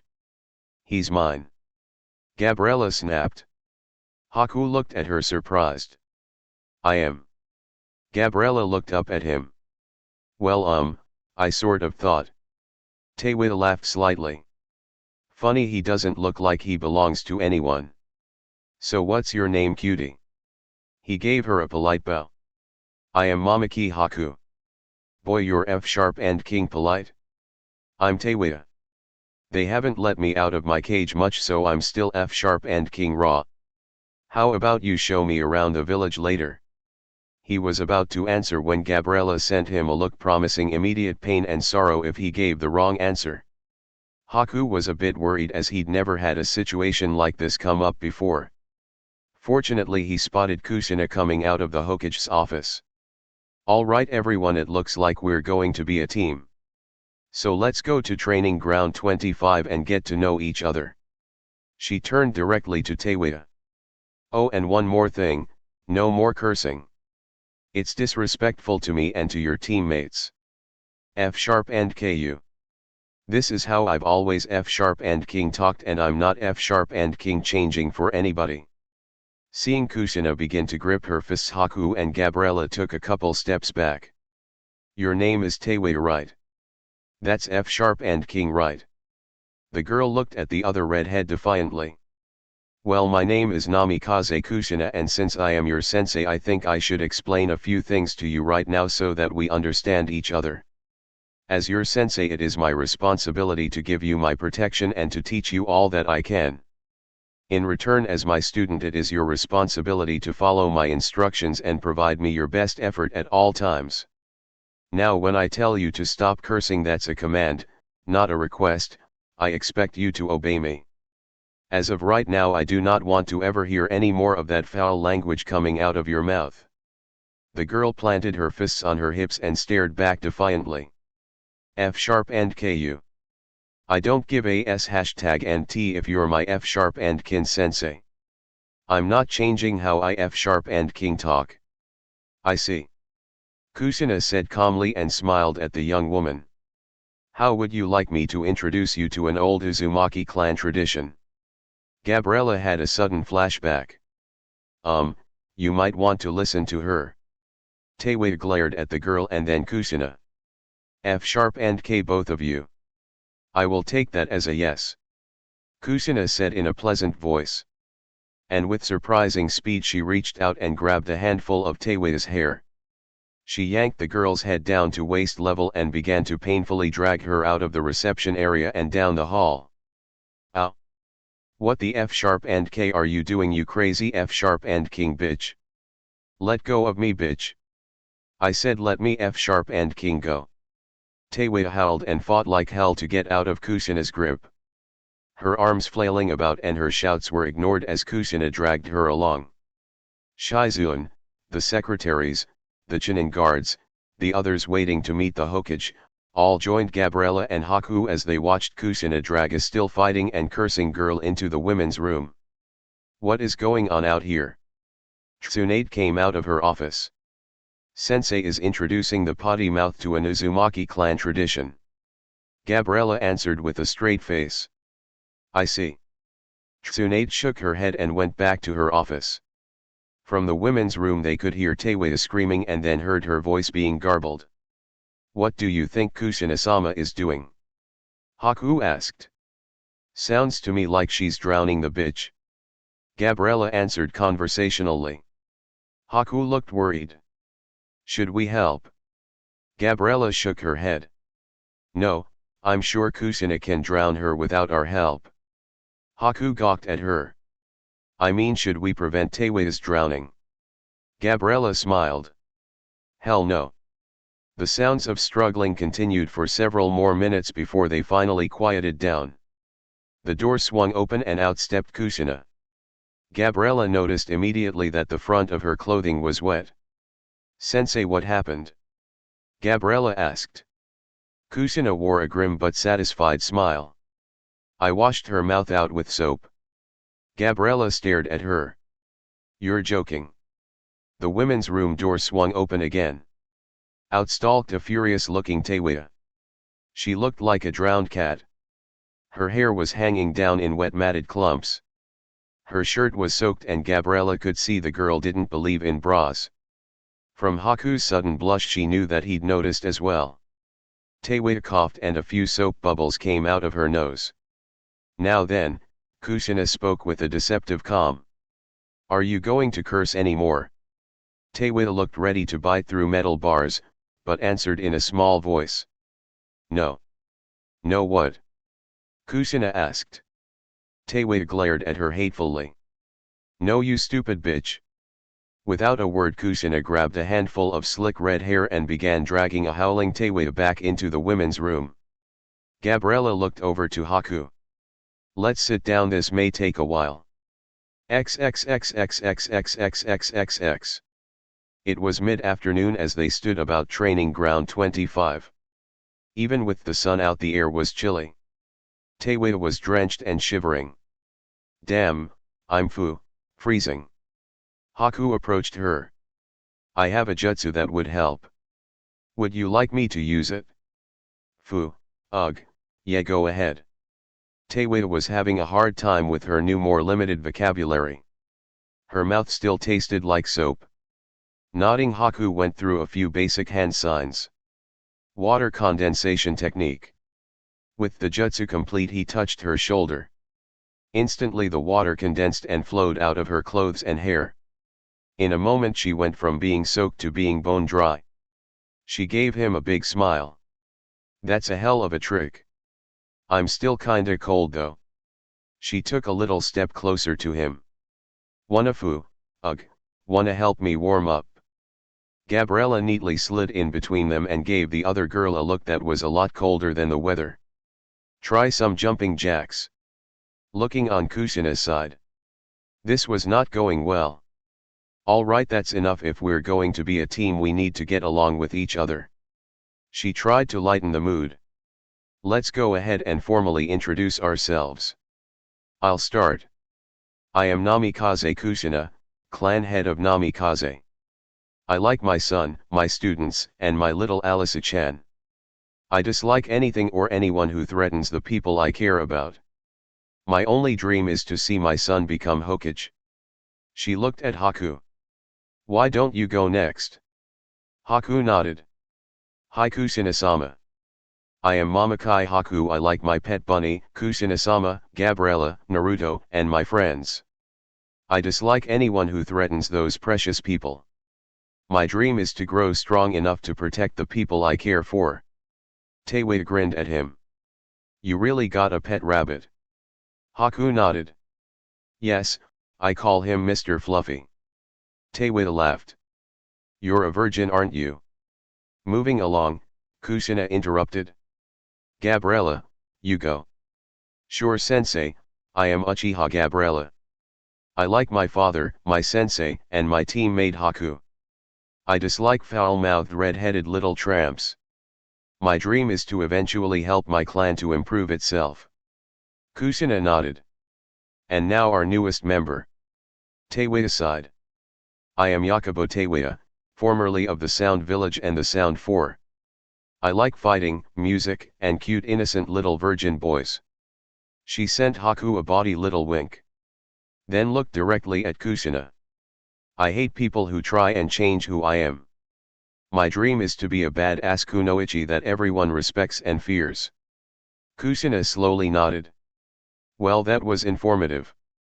Now Teiwei, I'd like to get a feel for your skill level in taijutsu. I want you to spar with me. Come at me as hard as you can. Teiwei however shook her head. I'm not much for the up-close stuff. I don't even carry a fu, ugh, damn it. Like I said, I don't carry any kunao or shuriken. She held out her flute. This is the only weapon I need. Kushina frowned. Well, it looks like I'll need to give you some extra training in taijutsu and basic weapons then. From now on Teiwei, I expect you to carry one full set of kunao and shuriken at all times. What's the point? Teiwei asked. What was that? Kushina said with a hard look. Teiwei gulped and could taste soap. I mean, what's the point, sensei? The point is you can't simply rely on your primary skills to keep you safe. You should always have a last line of defense ready. Kushina stated. Teiwei grinned. No enemy that has ever heard me play my flute has lived. Really? Well, I truly look forward to seeing your skills tomorrow. Tomorrow I'm going to test your full ability. Something glistened in Teiwei's eyes. You sure you want to do that, sensei? I'm not too good at holding back. If you test me using my flute, an accident might happen. Kushina smiled at the veiled threat. I'll take my chances. We'll all meet at the pond in the park tomorrow at noon. Everyone have a good breakfast, we're going to have a serious workout. XXXXXXXXXX. As they were about to part ways, Haku went over to Gabriella. Gabriella, what did you mean back in the tower when you said I was yours? Gabriella felt her cheeks darken. I just meant you were my teammate and I didn't want her messing with you. He looked at her for a moment. Was that all? She nodded. Yes. I see. He stood there for a bit. Does that mean you wouldn't like to go on a date with me? She looked at him in surprise. Are you asking me out on a date? He seemed a bit nervous. Yes, I am. So will you? She smiled as she felt butterflies in her stomach. Yes, when did you want to go out? He looked at the ground. I was wondering if we could get dinner. You mean right now? Well, yes, is that all right? In answer, she slipped her arm around his. She was smiling at him. You've convinced me, you smooth talker. Just give me more warning next time and I'll have a dress on instead of my ninja clothing. Haku smiled. Next time. She laughed and got them moving. Teiwei stood there quietly and watched them go. She shook her head and moved back to her apartment. He's not really my type anyway. She smiled to herself. After I kick that bitch's ass tomorrow, I swear I'll make her eat fucking soap. Chapter 55, Eyes Like Mine. It was morning and Kushina was at the table sipping tea with her breakfast. With a loud poof, she heard someone teleport into her home. I'm in the kitchen. She called out. She heard some hopping sounds and soon an orange and black frog was in her kitchen. He had a leather pouch strapped onto his back. Hey Kushina. The frog called out. Hello Gamakiki, are the letters in the pouch? He nodded. They sure are. He pulled it off. Naruto said you'd give me 2 bags of chips for doing this. She got up and went over to the cabinet. She took out 2 bags of potato chips. Here you are. Listen, thank you again for doing this, I really appreciate it. She handed the bags and took the pouch from him. No problem, happy to help. He tore open one of the bags and began to munch. Before leaving, Naruto had summoned Gamakiki and asked him if he would mind doing some courier duty. The regular post was slow, unreliable, and vulnerable to interception. Also, since they would be constantly on the move and undercover, there would be no way for Kushina and Hinata to write back. By using his summons, Naruto solved all those problems and allowed both of them the chance to write to him. They would also get the correspondence immediately rather than in weeks. Opening the pouch, Kushina found 2 reports for the Hokage, one from Jiraiya and one from Yamato. They were low priority, so would deliver them after breakfast. She was happy to see that her uncle had taken the time to write her. Then she pulled out 3 more letters. They were all from Naruto, one was addressed to her, and the other 2 were for Hinata. She chuckled. I wonder if I should be jealous. Huh? Gamakiki asked around a mouthful of chips. Nothing. She placed a pair of letters, one hers and one Hinata's, in the pouch. She also put a package in as well. These are some cookies I made for all of them.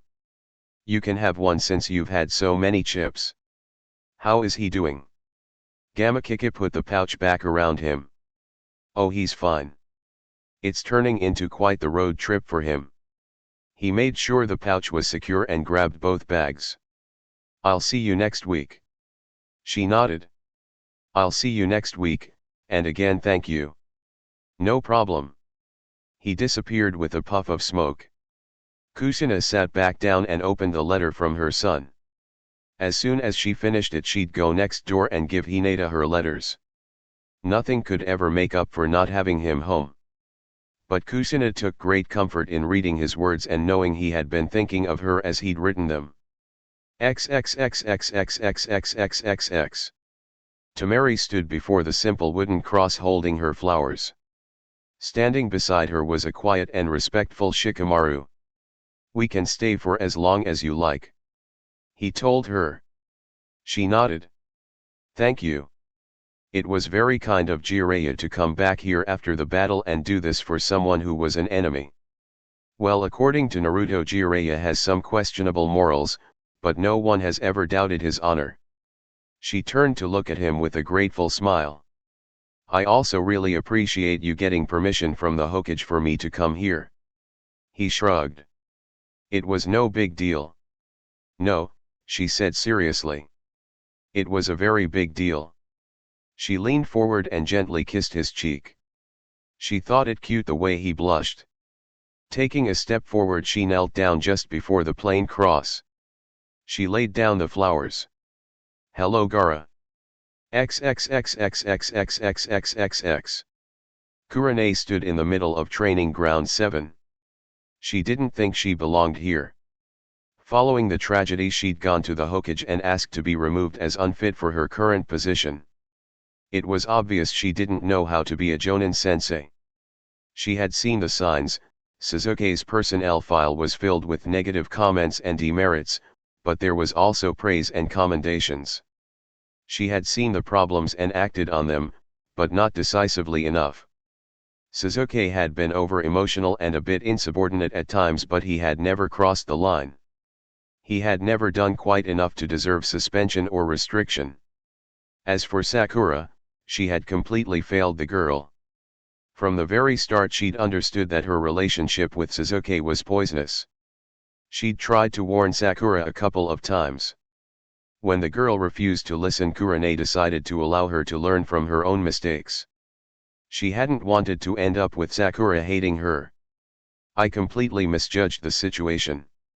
If I had been stronger, if I had been stricter, maybe they'd both still be alive. She had gone to the Hokage and asked to be relieved. Lady Tsunade, however, had refused to release her from her obligations. The Hokage had told her that no one had seen what was coming and that she was not to blame for it. The Hokage still believed in her. So she would try and learn from her mistakes and do her best for her new squad.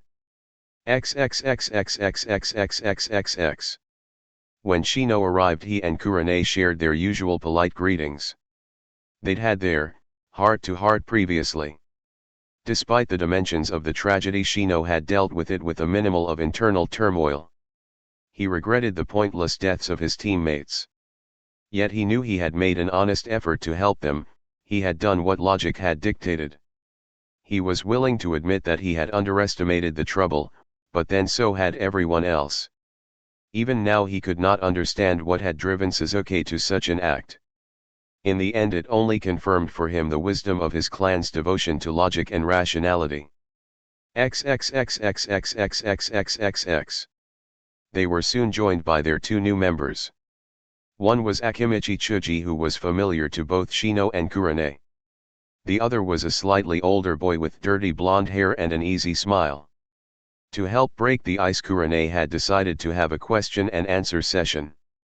"I'm a medic nin," Noval had informed them. "I'm an expert in the use of all sorts of poisons. I prefer to fight with senbons and medical jutsus. I was in a class being taught by the Hokage when she assigned me to this team. I've been to one previous Chunin examination, that was the one a year ago in grass. I'm hoping to do better this time." "How did you decide to become a medic nin?" Chuji asked. Noval frowned a bit. "A close friend of mine interested me in it." Kurane had read his personnel file and knew who that friend was, Kabuto. She also knew Noval had been questioned by the Umbu and released. He had been one of the many people who had been fooled. "I'm not concerned about the past," Kurane said. "All we can do is learn from it." She saw Noval nod gratefully. "As of now you are all members of Team Kurane. We have 2 months to get ready for the Chunin exams being held in Mist. I intend to work you all very hard to build up not only your individual skills but your teamwork. Let's make this a strong team where we all look out for each other." Seeing them all nod, she felt some hope for the future. XXXXXXXXXXX. As was his normal habit, Haku was the first to the meeting point. He liked coming early so he could feed the ducks. He had just started feeding them when he heard it, music. It was a sad tune drifting in on the breeze from somewhere else in the park. There was something about the melody, something filled with despair and longing. It somehow brought to mind a snowy little village, and a happy time that was lost. He quickly tore up the bread and tossed all of it out onto the pond. Then he went in search of the melancholy tune. XXXXXXXXXXX. She had come to the park early. The bitch had warned her she'd be doing push-ups if she was late. She'd found a quiet spot in the wooded part of the park and begun to play. In her whole miserable life there were only 2 times when she felt happy. One was when she was in the middle of a life and death fight. The other was when she was playing music. When she'd been younger she'd wanted to play for others. She wanted them to feel the same happiness and joy the music always gave to her. But the and ols never did. All people ever did was ignore her or else make fun of her. She'd learned to only play for herself. She came to the end of her song and took the flute from her lips. That was beautiful. She jumped. She turned about to see him standing just 10 feet behind her. #NT. What the F#K is wrong with me? How could I let him F#King sneak up on me like that? What the F#K do you want? Taewei demanded. Haku looked at her in surprise. I thought you had stopped cursing. Only when I am around that F#King bitch. He frowned at her. Please do not speak of Kushina-sama that way. Why? Are you going to F#Kin tell her what I said and try to get me in trouble? No, his answer surprised her. However, I do not wish her to be spoken of with disrespect. I do not allow the people who are precious to me to be insulted. She glared at him.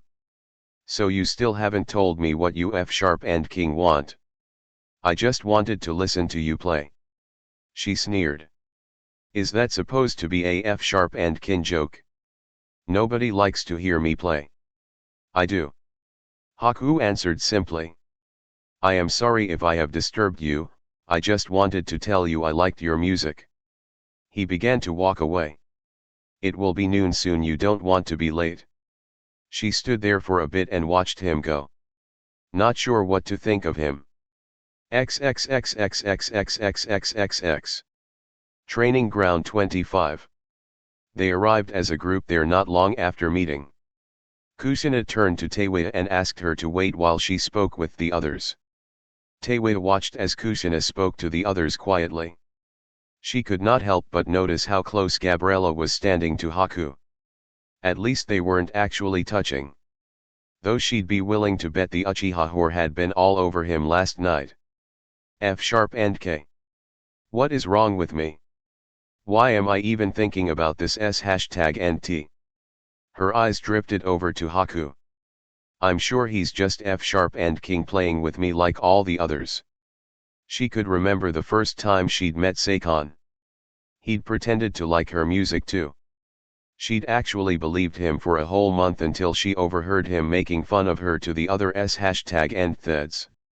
She could still remember the humiliation she'd felt at being so gullible. When Kusina finished with her instructions, Gabriella and Haku leapt away. Where are those two going? You'll see them again soon enough. Kusina said.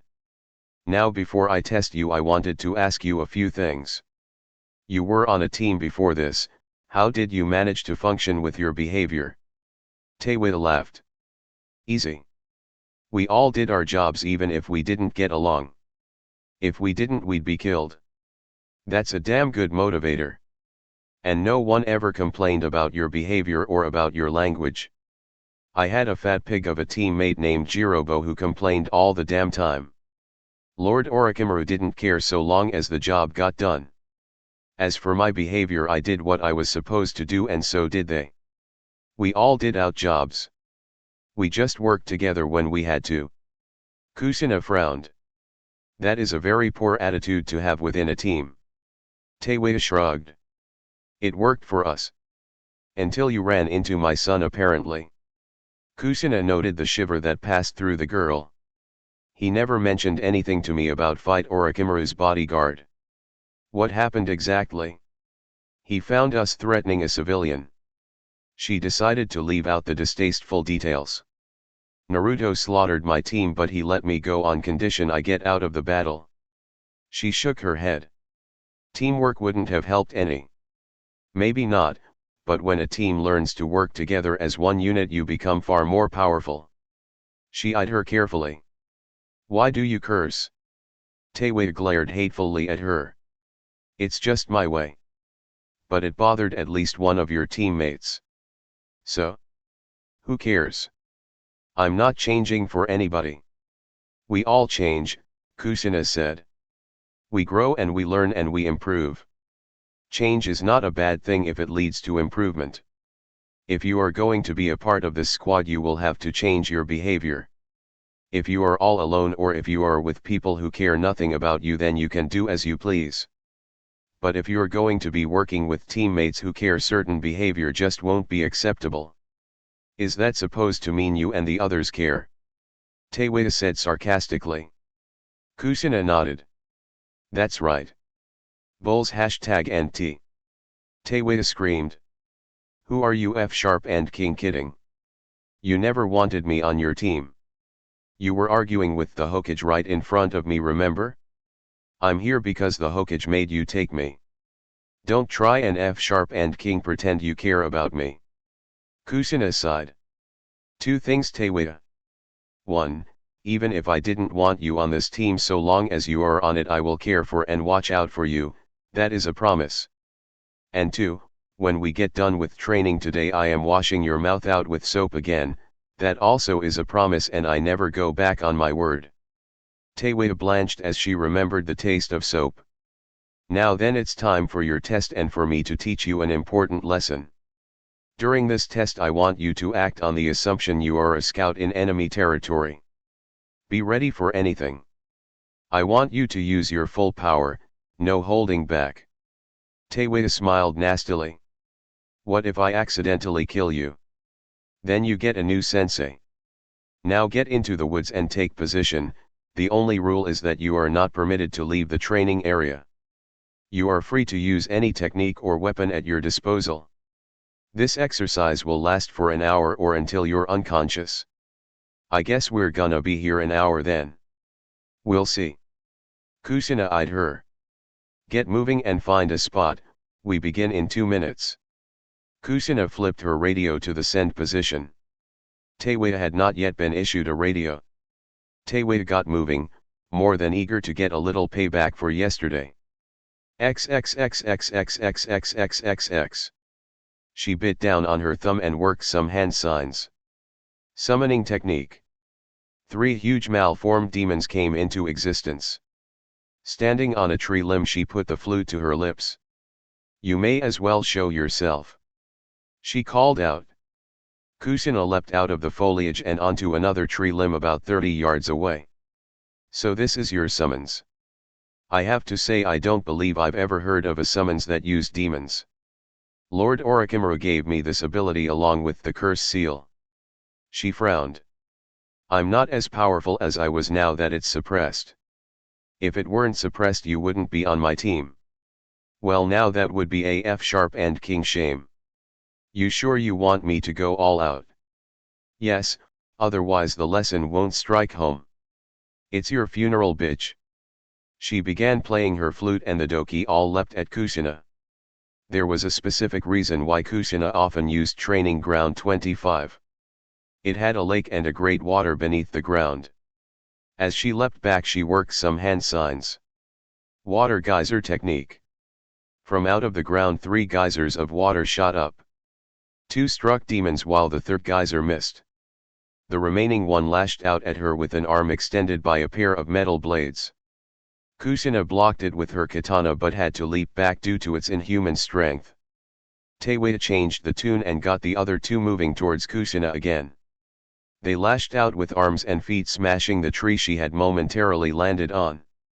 Kushina tossed off some shuriken but they seemed to have no effect even though striking their target. Kushina was forced to leap back again and again as the doki came after her. Ha! I knew this F# and king bitch wasn't that tough. She took the flute away for a moment. Do you want to quit while you're still alive? She could see her doki closing in all around her, cutting off all avenues for escape. Teiwei, you've already lost. Kushina called out. Teiwei was about to answer when she felt a chakra signature and the limb shaking from someone landing on it. Hey bitch. Teiwei turned just in time to see Gabriella punch her in the mouth. She was knocked off the tree limb and felt someone catch her before she became unconscious. XXXXXXXXXX. This is rather disturbing. Haku said. Really? Gabriella said in a friendly voice. I find it entertaining. They were standing by a small stream and watching as Kushina shoved Teiwei's mouth into the running water to wash out the soap bubbles that were accumulating. After a while she finally let go of the girl's hair and she crawled away from the older redhead. Now then, are you going to curse any more? Kushina asked patiently. Not around you, I'm not. Kushina sent her a dangerous look. Sensei. Kushina sighed. That'll do for now. As your teacher I'll be giving you a great many lessons over the next month, so please pay attention.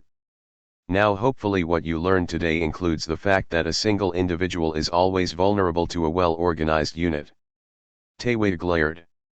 I thought you were fighting me alone. I never said that. I told you to act like a scout in enemy territory. As such you were always liable to be attacked by more than one person. If it were just you I'd have killed you. Teiwei said sullenly. No, you wouldn't have. Kushina said flatly. I could have escaped with a substitution at any time. I could have dealt with you myself easily, but I wanted to drive home the main lesson, that you are better off being part of a team. I also wanted you to see that your powers are no guarantee against having to fight someone close in. Another lesson you should take from this is that if you keep swearing in front of me I will keep washing out your mouth. I promise you I won't run out of patience or soap. I really hate you. Taewei said tiredly. Kushina sighed.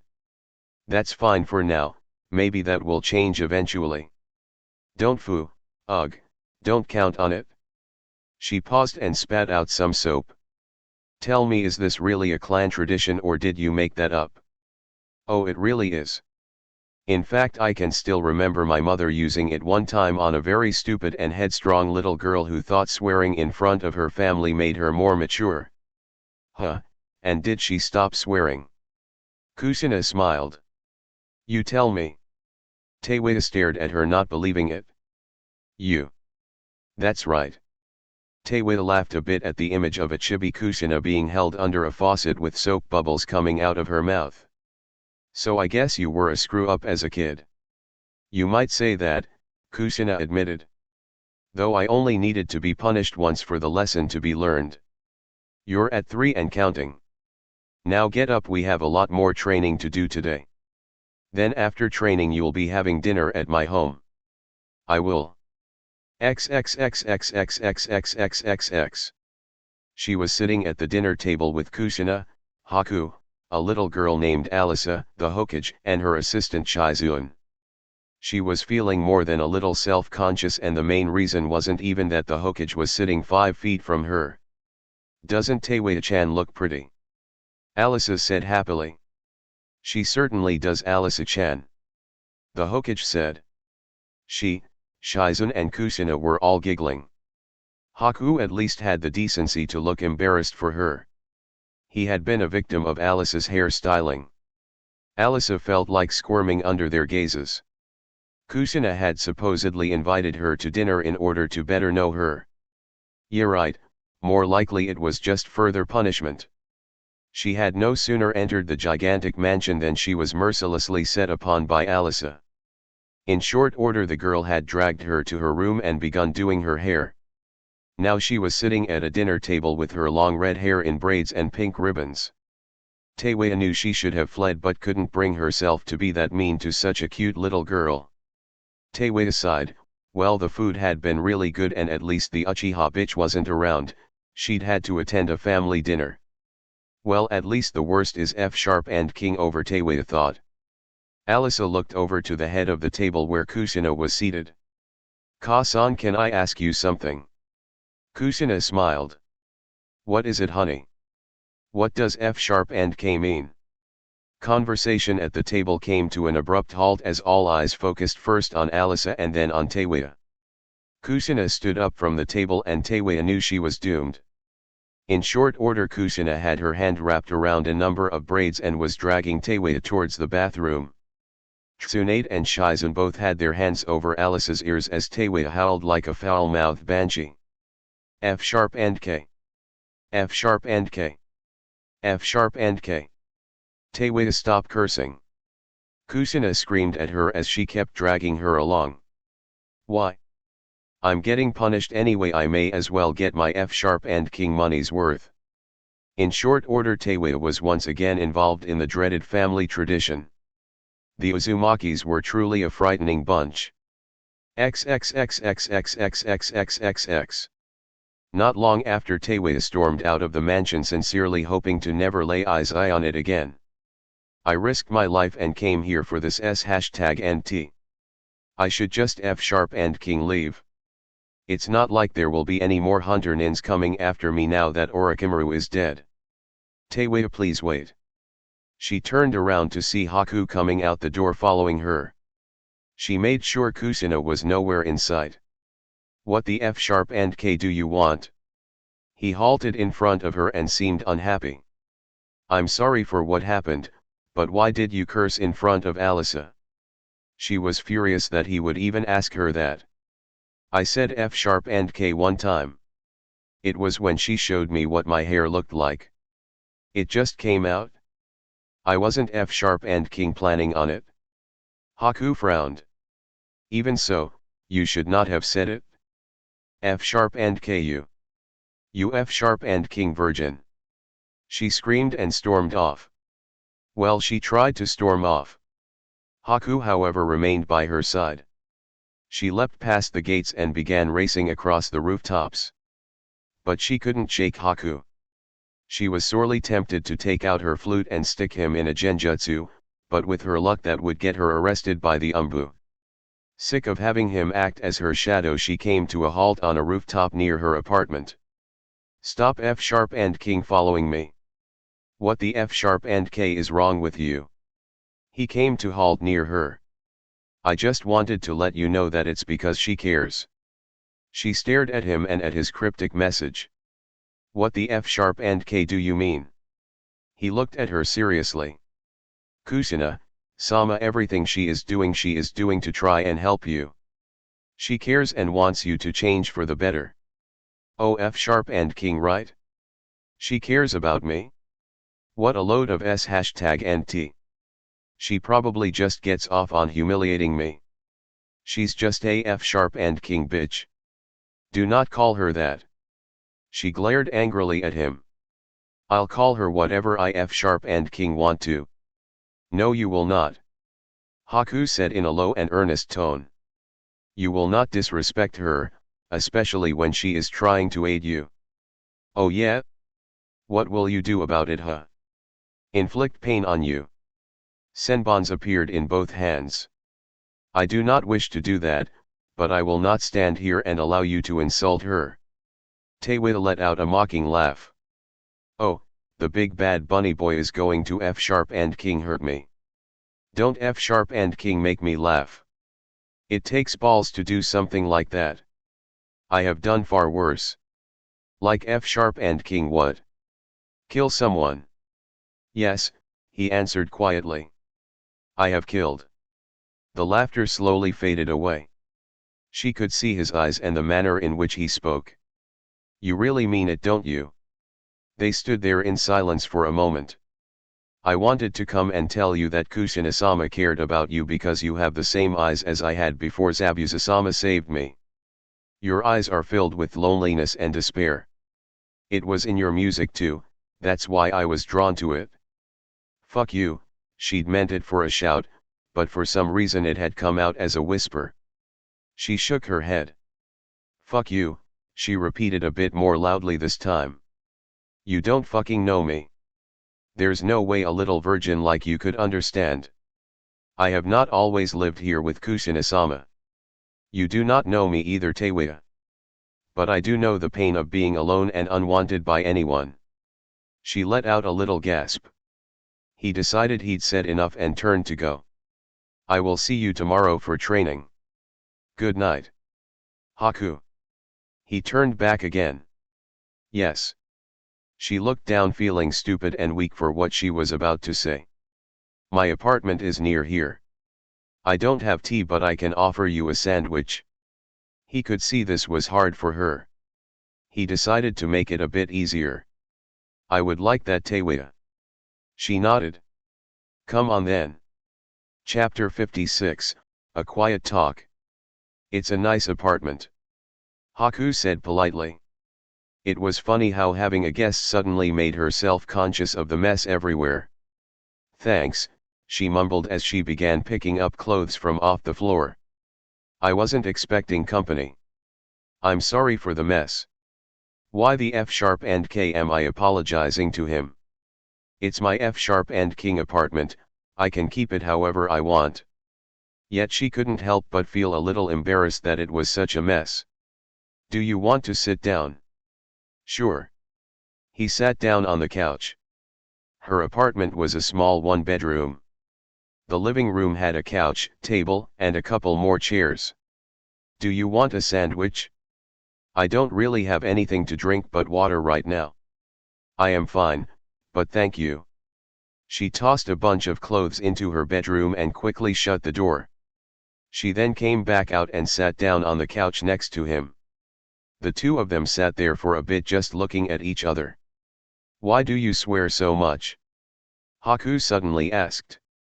She frowned at him. Are you here to tell me how to F sharp and King talk? 'Cause if you are you can.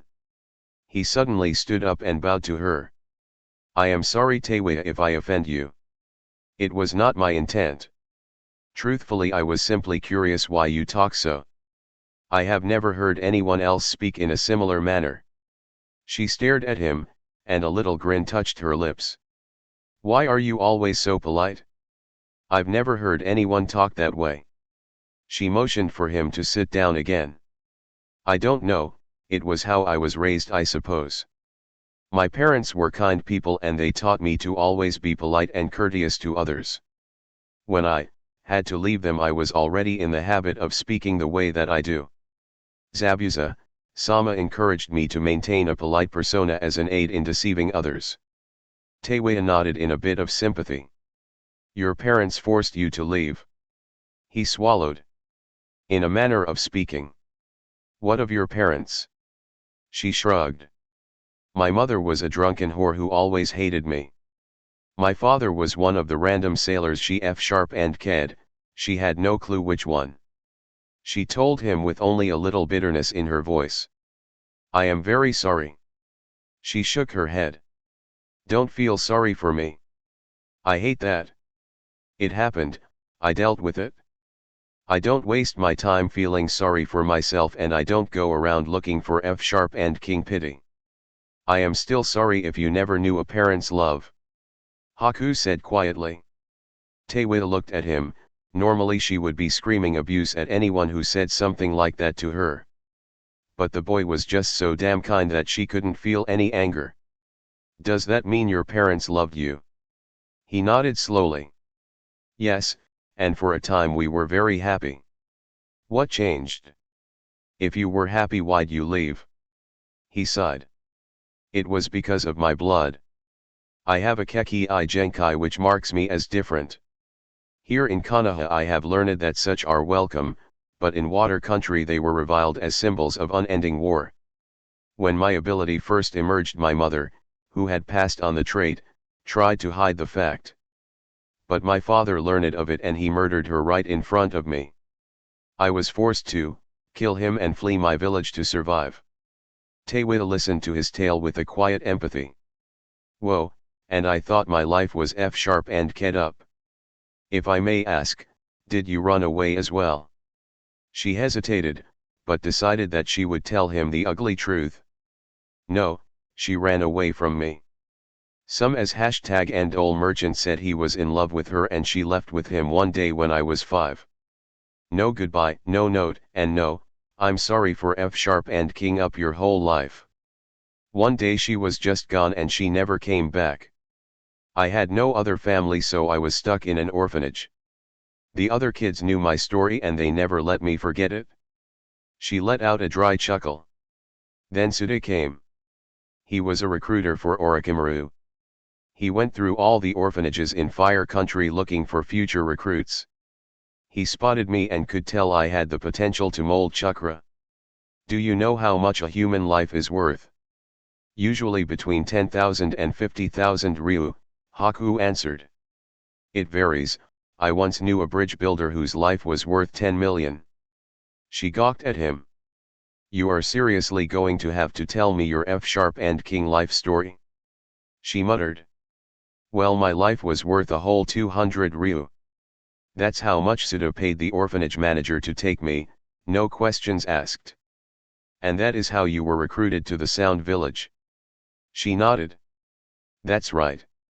Now I want to hear more about your story, Haku. If you like. After escaping I made it to the village hidden in the mist. I was all alone, surviving on what I could scrounge out of the garbage. Then one cold night I met Zabuza-sama. The two of them shared stories. He told her about his life traveling the countryside with Zabuza-sama. Of training and fighting while always on the run from the hunter nins. She told him of the harsh realities of training in the village of the Sound. Of the grueling hours and hard discipline. She told him of being constantly mocked and teased and of learning not to show weakness. They both talked about the pain of being alone. As the hours passed they grew more and more comfortable with each other. As if by some strange magic they seemed to move physically closer to each other on the couch until they were almost, but not quite, touching. Their quiet talk was brought to an end when Haku finally noticed his watch. It is past 1 in the morning. He stood up and looked at her apologetically. He bowed to her. I apologize for keeping you up so late when we are meeting in the morning. She got up as well and gave him a smile. I don't mind. I really enjoyed talking with you. Let's do it again sometime. He nodded. I would like that. Friends should get to know each other. So we're friends now. He looked a bit worried. Are we not? She slowly nodded. Yeah, I guess we are. Ah, Haku. Yes. Do you consider Gabriella a friend as well, or is she something more to you? He smiled. She is my girlfriend. #NT.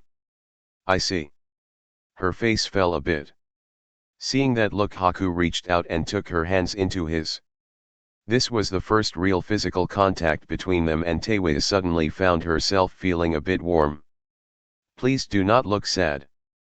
Gabriella being my girlfriend does not mean I do not want to be close to you as well. As a friend. He looked worried. Is something wrong with that? She shook her head. No, of course not. I'll see you tomorrow, Haku. With a smile he left her apartment. I'm a F-sharp and king idiot, like he's really going to be any different than the others. Even while she reminded herself no to get her hopes up, she went to bed looking forward to seeing him. XXXXXXXXXXX. He entered the mansion silently and headed to his room. Hello, Haku. He was surprised to see Kusina in the hall near his room. He bowed to her. I apologize if I woke you, Kusina-sama. She shook her head. That's all right, I was waiting up for you. Though you are an adult, I still would like to know where you have been. He grinned. I was with Taewei talking to her and creating a bond. She quirked an eyebrow. You've been with Taewei all this time? He nodded. And you were just talking? He had a confused expression. Of course, what else would we be doing? Oh, I am not answering that. Haku, what about Gabriella? Gabriella? What does she have to do with this? I am sure she would want me to spend time with Taewei and become friends with her. Really? Kusina said in a dry tone. You think she would be happy to know you were alone with her until 1 in the morning? Why wouldn't she? Kusina sighed. I could tell you, but it would take the rest of the night. Go ahead and go to bed. We'll be having a long talk over breakfast. XXXXXXXXXX. Having breakfast together, Gabriella decided to just go ahead and ask. Dad, would it be alright if I invited someone over for dinner tonight? Ryuki looked at his daughter over his eggs. Well, of course, honey. Who did you have in mind? She mumbled something. I'm sorry, what was that again? I said I wanted to invite my teammate Haku. She saw her father grin. It's not like that. Like what, honey? Ryuki tried to sound innocent. Like it's a big deal, which it isn't. He and I have been teammates for a while now, and I just thought it would be nice to invite him over, that's all. Her father smiled at her knowingly. Isn't he the boy you had dinner with the other night? Looking a bit embarrassed, she nodded. Yeah, that's him, Dad. Her father rubbed his chin. You've told me about his Kekii Genkai. It might make a valuable addition to the family bloodline. She turned as red as a tomato. Dad. We've had one date. And he's not adding anything to our bloodline. Well, not yet, but he is a beautiful looking, sweet boy. I'm just saying he might make a good choice for you, someday. Bring him to dinner by all means. She frowned. Now I'm not so sure I want to. XXXXXXXXXX. The practice went well. Kusina had decided to give them some basic team building exercises, followed by sword training for Gabriella and taijutsu for Taewei. Though Kusina didn't make it obvious, she kept an eye on the subtle interplay between the three of them. Both girls eyed Haku and offered him smiles. They also sent each other hostile looks on a regular basis. But the tension did not turn into anything blatant and remained suppressed, for now. Given the scream fest the previous night at dinner, Kushina had expected a difficult day. But instead Taewei gave a real effort to work with her team. She also managed to get through the entire day without cursing anyone. The most worrisome moment actually came near the end of practice when Gabriella had asked Haku to go to dinner with her and her family. Taewei had listened to the invitation and Haku's acceptance of it. She made no outward sign, but it was clear to Kushina that the girl was not happy. Kushina let out a long sigh. This would be a very interesting group to try and mold into an effective team. Well, at least it will only be for a couple of months. XXXXXXXXXX. A year and a half had passed. Clack, clack, clack, clack, clack, clack, clack, clack. Damn it, every single morning. Feeling annoyed and a bit hungover, the man tossed aside the cover of his sleeping bag. He crawled over to the tent flap and quickly got out. It was summertime and he could already tell it would be another hot and sticky day. The sun was not quite up yet, but the sky was a light bluish purple. Through bloodshot eyes he could see the two of them standing on the lake going at it with wooden practice swords. "Hey!"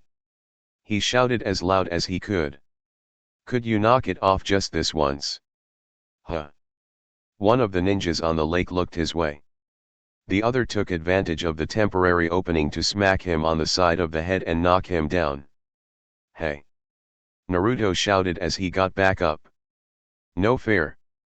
I was distracted by pervy granddad's whining." Saisha shook his head. His sword was up and in the ready position. There are no timeouts in real combat. If this were real, you would be dead. Naruto snorted. If this were real, I'd have made 100 clones. Saisha grinned. Well, I hate to tell you this, Naruto, but at some point you may have to depend on actual skill rather than simple numbers. Saisha laughed to himself, seeing the boy obviously react to his mild teasing. Naruto quickly launched a fresh attack and forced his grand-uncle to the defensive. Jiraiya could hear those annoying clacks coming even faster than before. Another day of teaching the kid to be the best. He muttered to himself. Kami, help me. Chapter 57, Lessons. Jiraiya was rubbing his temples trying to relieve some of the pain. It did not help that Naruto started yelling about what a great swordsman he would be. You alright? Yamato approached him with a cup of hot tea and some aspirin. Thanks. Jiraiya took the aspirin and quickly swallowed it with some tea. You know, this wasn't what I had in mind. Oh. Jiraiya nodded. When I originally asked to have Naruto come with me, I was planning on giving him plenty of instruction, but to have it work around my schedule. Yamato laughed a bit. Translation: you were still planning on plenty of late nights followed by late mornings. The Sunin frowned. Hey, that's the way I've always operated since I started working on my own. Well, that's the thing, isn't it? Yamato took a sip of his own tea. You're not on your own right now. Jiraiya shook his head. This would go much better if it were just me and the kid. Do you mean for you or for him? You have to admit, Naruto has been learning quite a lot, and not just from you. Jiraiya grunted. That was as far as he was willing to go. The truth was, Saishu and Yamato had both taken to teaching Naruto when he was off on other activities. The two of them had supposedly been added simply to act as bodyguards, but had taken it upon themselves to be trainers as well. Every single morning Saishu and Naruto practiced the sword. The man was a 5th level master and seemed determined to make Naruto one as well. When they weren't practicing with those annoying wood swords, the man was telling Naruto stories about the Uzumaki clan and about his mom. Jiraiya chuckled at the fact that Kushina's nickname used to be Kuki. Can't wait to see her again and call her that. And when there was downtime, the two of them would often fish together. Yamato specialized in the same Mokuton techniques that the Shoday was famous for. He could not teach Naruto those.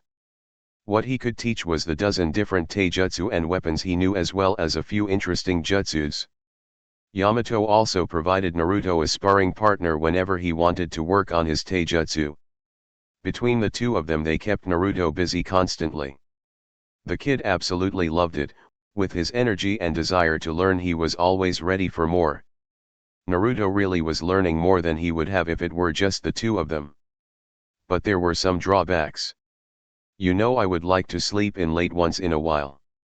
And it's annoying the way Saishu watches me like a hawk whenever I start telling a few stories. Yamato smiled. I think the main reason Kushina asked him to come with us was to protect Naruto's morals. Hey, he's growing up.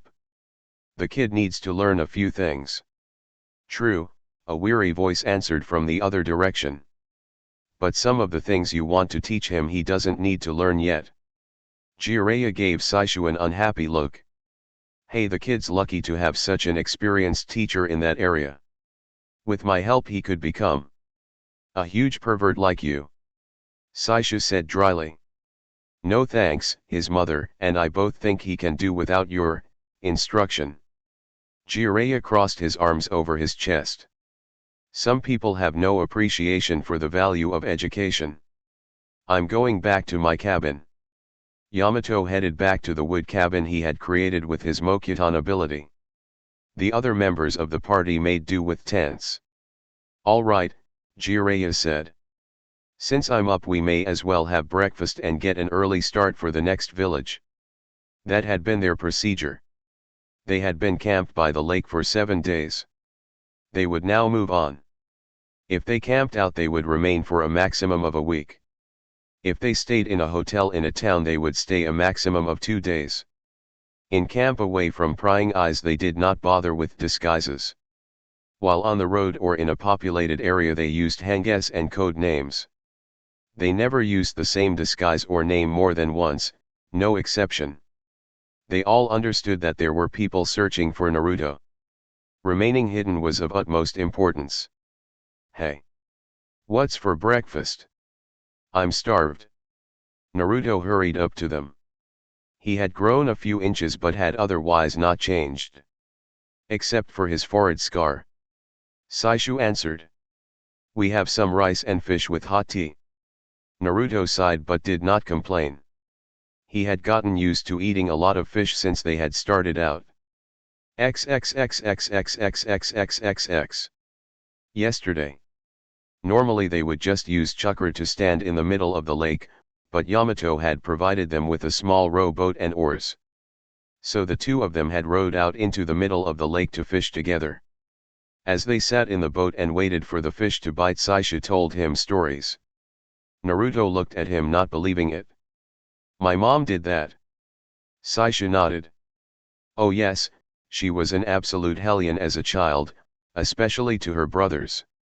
She painted mustaches and eyeliner on her brothers with ink. Saishu nodded. It took them a week to finally scrub it off. Urusei really wanted to kill her for that one. He was supposed to take his picture for the yearbook, needless to say it had to be rescheduled. Naruto shook his head. I tried to pull a prank once. Mom told me that if I ever did it again she would stop training me. He laughed. Obviously she knew to nip things in the bud. He looked up at the setting sun. All right Naruto, let's head back in, we've got plenty of fish. Naruto nodded and they rowed back to the shore. He really enjoyed fishing with his grand uncle. He sometimes wondered if his dad would have gone fishing with him if things had been different. XXXXXXXXXX. Following breakfast they packed up and got on the road. They did not leap through the trees but walked instead. It slowed them down but helped hide the fact that they were ninja. The only one who knew their destination was Jiraiya. He was a firm believer of the need-to-know principle of sharing information. They had wandered through most of the lands in their travels except for Earth Country. Currently they were in the southern part of Water Country. They would not visit any of the foreign ninja villages as it was impossible to enter one without revealing your true identity. Otherwise the entire continent was open to them. As they walked along they were all hunged. Jiraiya, Saishu, and Yamato were all appearing like slightly younger men. Naruto was not. Saisha shook his head as they walked. Since there was no one else on the road, they used their actual names. Naruto, why must you look like that?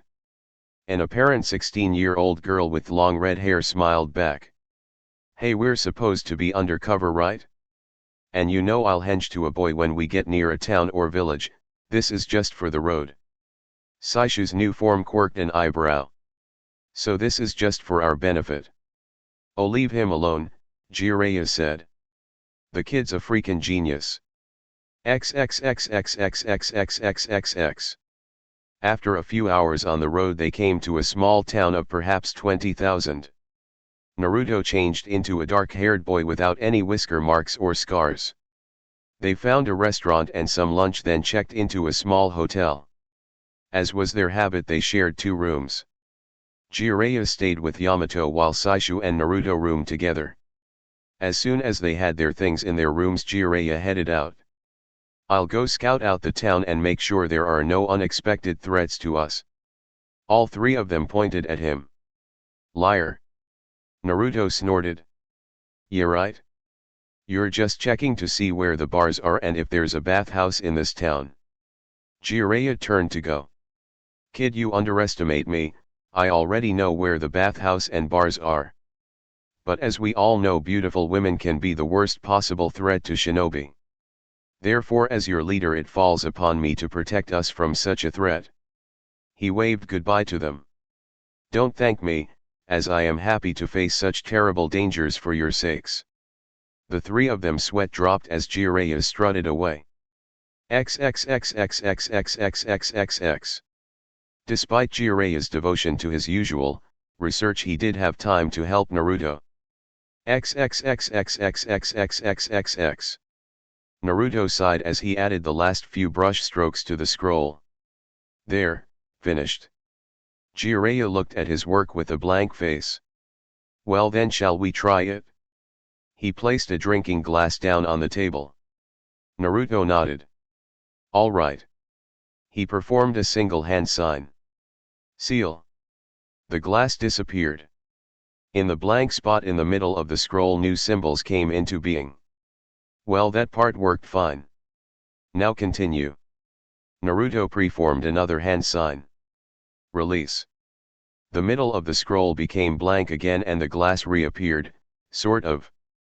Instead of a drinking glass, it now looked like a first grader's paperweight. Now that part didn't work so well. Jiraiya pointed to 3 lines in the scroll showing him where the mistakes were. Why am I wasting so much time with this? Naruto grumbled. Jiraiya smiled. It takes time to be the world's top seal master. Don't you want the title that both your dad and I have held? Not really. Naruto shrugged. Besides, I have a lot of trouble with this. That is to be expected, Naruto. Sealing is an art form. Tell me, what does Tsunade always say about doing medical jutsus? Naruto frowned. He'd heard it often enough. Medical jutsus are all about chakra control. Right, well, sealing is all about formula. You can seal anything in a scroll, even a house or a human being, if you have the correct formula written. Whatever you seal must be perfectly represented on the scroll or else it doesn't work. He nodded to the glass paperweight on the table. But so long as you do know the correct formula, you can seal anything. Naruto had a notable lack of excitement at the prospect. So? I mean, all the time I'm putting towards this, wouldn't it be better to study something more useful? Useful? Jiraiya stared at him. Naruto nodded. That's right, I mean, when am I going to really need this? How about if your village is suddenly attacked by a monstrously powerful demon? Jiraiya shook his head. Naruto, you of all people should appreciate the real power of Fuinjutsu, art of sealing. How did your father defeat the Kyuubi? Even his ninjutsu was nothing compared to the Kyuubi's power. It was Fuinjutsu that defeated the Kyuubi and saved the village. It was the seals that your father placed around your home and lands that helped your mother protect you growing up. It may not be as flashy, Naruto, but believe me, there is great power in being a seal master, and it is definitely worth your time. Besides, it's not like you don't work on other things as well. Naruto considered that, and slowly nodded. I guess you have a point, Jiraiya-sensei. He took out his ink brush and a blank scroll and started over. Jiraiya grinned. Fine, and why don't you start calling me sensei all the time instead of pervy granddad? Naruto smiled up at him. Okay, I will. Jiraiya smiled. As soon as you stop acting like a pervert all the time and more like a sensei. Jiraiya muttered something about annoying children and stepped back. Naruto chuckled and kept working. XXXXXXXXXX. Naruto had developed a certain routine. The day always began with sword training and it always ended with studying one very special scroll. Naruto glared at the scroll that was unrolled on top of the table. Also on the table was a stack of about 100 sheets of paper, notes written by him. Sometimes he truly hated the thing in front of him. Though he didn't brag about it, he was considered a genius of his clan. He had already mastered close to 200 jutsus, including about a couple dozen A-ranked and 2 S-ranked. But when he tried to figure this thing out, he felt like a complete idiot. Jiraiya poked his head into the hotel room. How's it going, kid? It's not. Naruto muttered, sounding defeated. Chuckling, Jiraiya entered the room. Hard. Naruto looked up and actually glared at the man and his good humor. Hard? Mastering the 5 dances of the blade is hard. Trigonometry is hard. Trying to figure out girls is hard. But this, he waved at everything on the table, is impossible. Kid, there's a reason why your dad was the only one who could make it work. This one jutsu was his ultimate masterpiece, it's what made him the yellow flash of Konoha and a ninja legend. Even I could never figure it out. Jiraiya let out a long sigh. I guess there's no chance that you could. What the hell does that mean? He felt a bit angry. Jiraiya shrugged. Oh, well, let's face it, kid, this is probably way too much for you. I mean, your dad was a true one-of-a-kind genius. So there's no shame in admitting that you just don't measure up to your father's legacy. Jiraiya suddenly smiled as an idea seemed to pop into his head. Though on the bright side, genius can skip a generation sometimes. Maybe one of your kids will be able to figure it out. Why don't I just put this away for? Naruto immediately jumped up from his seat and got between Jiraiya and the table. Get away from my scroll. I never said I wouldn't figure it out, it's just hard, that's all. Jiraiya shrugged. Well, if you say so. He left the room smiling to himself as Naruto returned to his studying with renewed energy. XXXXXXXXXX. They'd found a spot in the woods about 5 miles from the village that was isolated. There Naruto made a couple hundred clones. They paired off and quickly got to work fighting each other with wooden practice swords. A few began puffing out of existence as blows strong enough to dispel them were landed. Winners paired off against each other and kept going. The clones would fight until they were all gone. Once that happened, Naruto would make a couple hundred more and do the same thing with Taijutsu.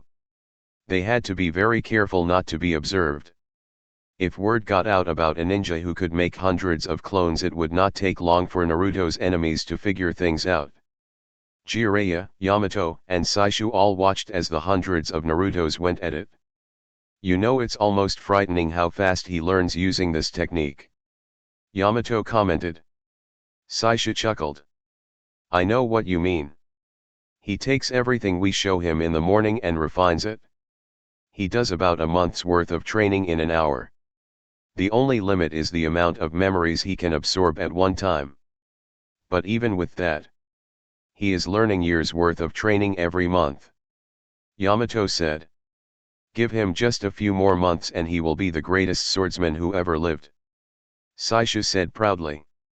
The only bad part is I don't think we'll have anything left to teach him. I wouldn't worry about that. Jiraiya said quietly. I have something in mind for him to work on.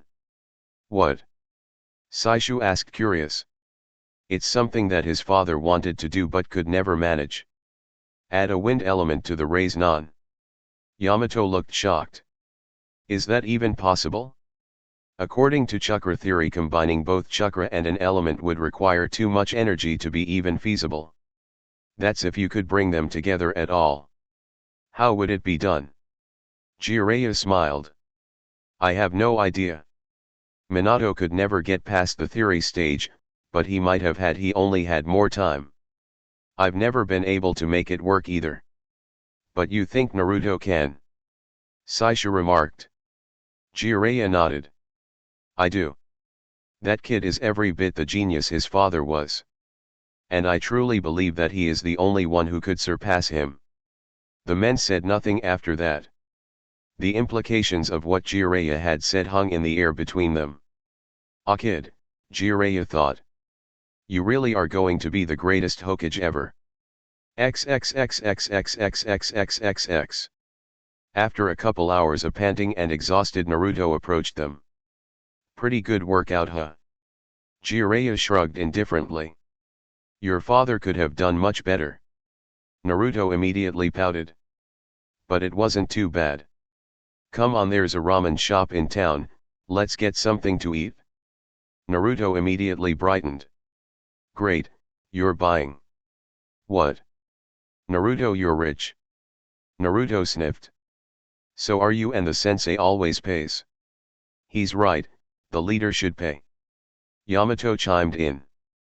It's only fair, Saishu agreed. How many times have Naruto and I brought in dinner? Feeling ganged up on, Jiraiya admitted defeat. Fine, I'll pay. This time. XXXXXXXXXX. Upon returning to the hotel, the desk manager called over the hung Jiraiya. Sir, there is a message for you. Jiraiya took the sealed note and headed up to his room. Even as he trained Naruto, he remained the head of a vast spy network, and those responsibilities could not be ignored. He had a handful of trusted agents who could get a message to him if necessary.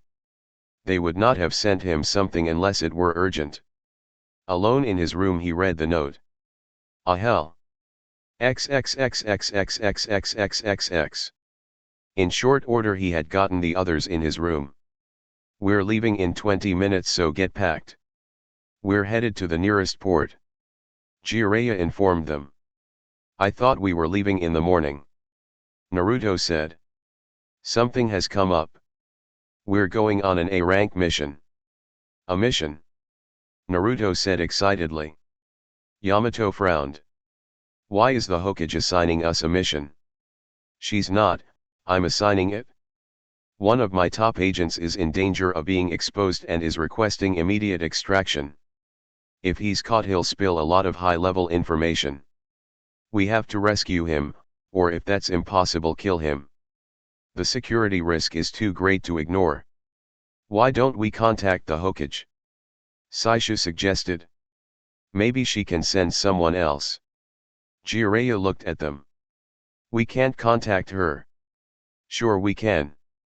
Naruto said. I can summon Gamakiki and he can get a message to her in no time.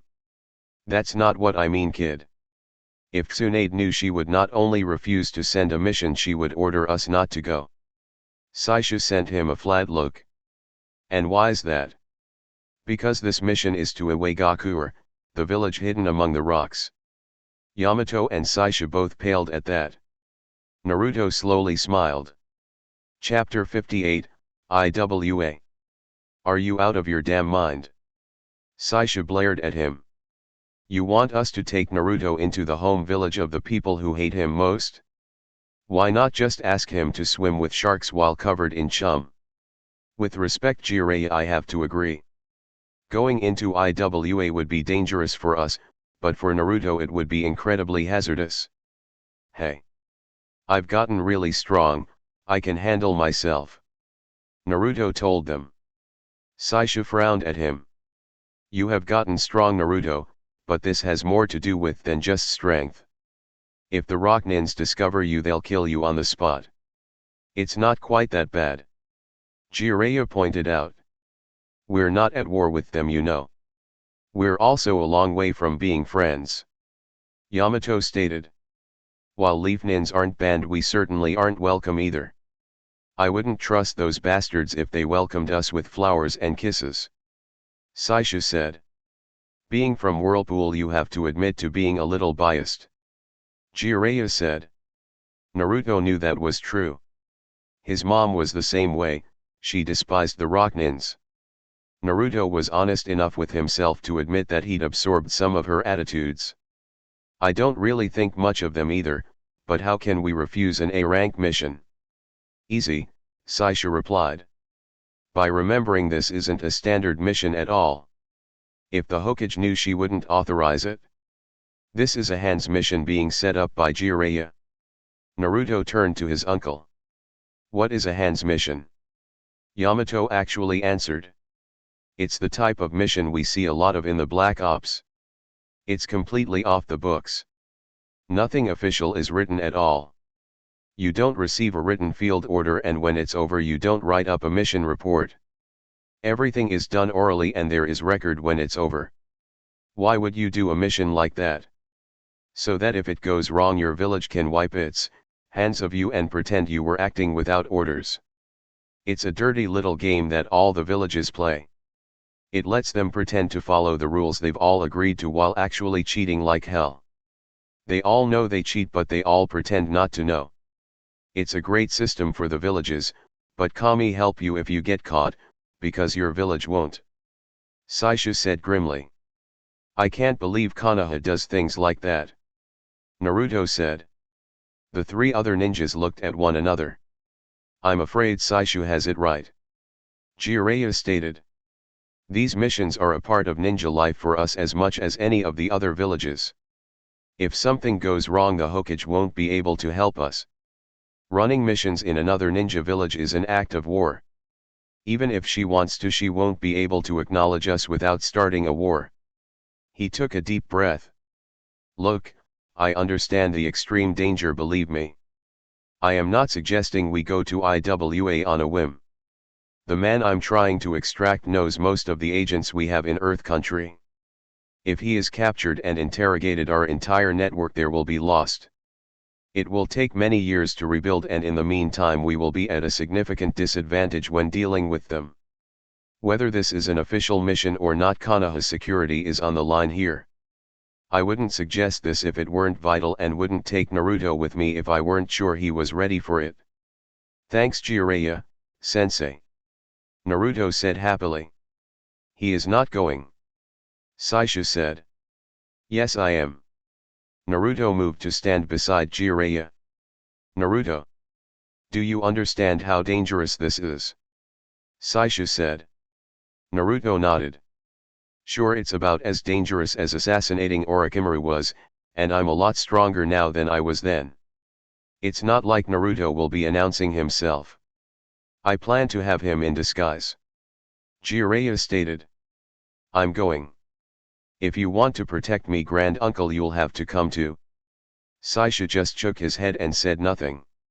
If you had asked him the absolute last place on earth he would ever choose to be, he would have answered in the middle of the rock village. But if Naruto was going, he'd have to go too. Yamato shook his head. Jiraiya, you know I can't go without the Hokage's authorization. That's fine. Write to her. Since neither Naruto nor I will use a summons to help you, it'll take at least a couple of days for you to contact her and hear back. By that time we'll be on a ship heading there. You won't be able to protect Naruto though. Yamato frowned. There was no way he could keep them from leaving. All right, I guess I'll come with you. But you do know I'll be writing a full report on this. Jiraiya sighed. Yeah. I wonder how bad Tsunade is going to hurt me. XXXXXXXXXX. Motosuwa entered the office and bowed to the Tsuchikage. How may I be of service to you, Tsuchikage-sama? The Tsuchikage looked at him stonily. What is the status of your investigation? I have narrowed the search to 4 members of the council. I am currently going over financial records as well as records of their travel inside and outside of Earth Country. I am confident I will have the name of the traitor soon. The supreme leader of the Rocknins frowned at him. You had best be absolutely certain of the name you provide me. If I put a council member under arrest and he is not a spy, every clan will be up in arms. Motosuwa revealed no concern. Tsuchikage-sama, we have confirmed that the Leaf Nins have received information that could only have come from the council. I have no doubts that one of them is indeed a traitor. The Tsuchikage nodded. It's good that you're so certain, seeing as you are placing your own life on the line. Still looking calm, Motosuwa nodded. Have I ever failed you, Tsuchikage-sama? No, that is why you are the head of the Umbu's investigation and interrogation section. That is also why I have trusted you with this. But I need a name, and soon. Motosuwa bowed and departed. Hi, Tsuchikage-sama. XXXXXXXXXX. 5 days later. Iwa was considered the most impregnable of all the ninja villages. Not only did it have the highest and strongest walls, it was built on a plateau 3,000 feet high and surrounded on 3 sides by mountains. An enemy army could only approach by a single road and would be in clear view of the village for miles. Jiraiya and his group approached the village hidden in the rocks openly and in broad daylight. He was dressed in his normal clothes and had his hitayite, that red oil. Yamato and Saishu were also dressed normally but did not have on their hitayites. This annoyed Saishu, who wanted to make a point of wearing his whirlpool hitayite in enemy territory. But Jiraiya had pointed out that it would draw too much attention. Naruto was not wearing his normal black and red bodysuit, as this would have matched Saishu's and again drawn attention. Instead, he had on loose black pants and black shirt over his usual body armor. Over his mouth he had on a black ninja mask similar to Kakashi's, and a black wrap covered his hair and forehead so that only his eyes and nose were visible. They could not use hanges, as too many experienced ninjas could spot them. As a group, the 4 of them approached the main gate going up the long winding road. Now remember, we will be under surveillance the entire time and we should expect our rooms to be bugged. We need to be very careful, and remember, they'll likely arrest us if we give them any excuse. Or even if we don't. Saishu muttered. As they approached the gate, they saw the expected pair of Chunin along with another ninja. Jiraiya recognized him. Crap, it's Motosuwa. They're rolling out the red carpet. Yamato commented. Who is this guy? Naruto asked. He's the head of Iwa's Umbu investigation and interrogation section. He's their top spy catcher, think of him as their Ibiki. Great. Naruto muttered. Motosuwa was not much to look at. Unlike Ibiki, he was not physically imposing. He was all of 5 feet and rail thin. He was bald save for a fringe of gray hair. He looked ordinary and unimpressive, except for his eyes. His hazel eyes were sharp and cunning and never missed anything. He didn't mind being dismissed as ordinary by those too foolish to look underneath the underneath. For his line of work, being ignored was useful. As they approached, Jiraiya ignored the Chunin and approached Motosuwa. Well, this is an honor. How long has it been for? 5 years. Jiraiya said in a chipper tone. Motosuwa gave him a slight bow. His eyes went past him and roamed over the forms of his 3 companions. Naruto thought they lingered a bit on him before locking back onto Jiraiya. Closer to 6. Motosuwa replied in soft clipped tones. To what do we owe the honor of a visit from the legendary Jiraiya? Jiraiya laughed. I'm traveling the world doing a little research for my next book. I just happened to be in the area, so I thought I'd stop by and see if I could find some inspiration in the local beauties. Really? Motosuwa tilted his head a bit. That is interesting. According to reports I received, you only arrived in Earth Country by ship 3 days ago. To have gotten all the way from the coast to Iwa that quickly, you must have been moving at top speed. Almost as if you had a purpose here. He knows. Jiraiya thought. He laughed some more. What can I say? I couldn't wait to see if the women here are still as gorgeous as I remember.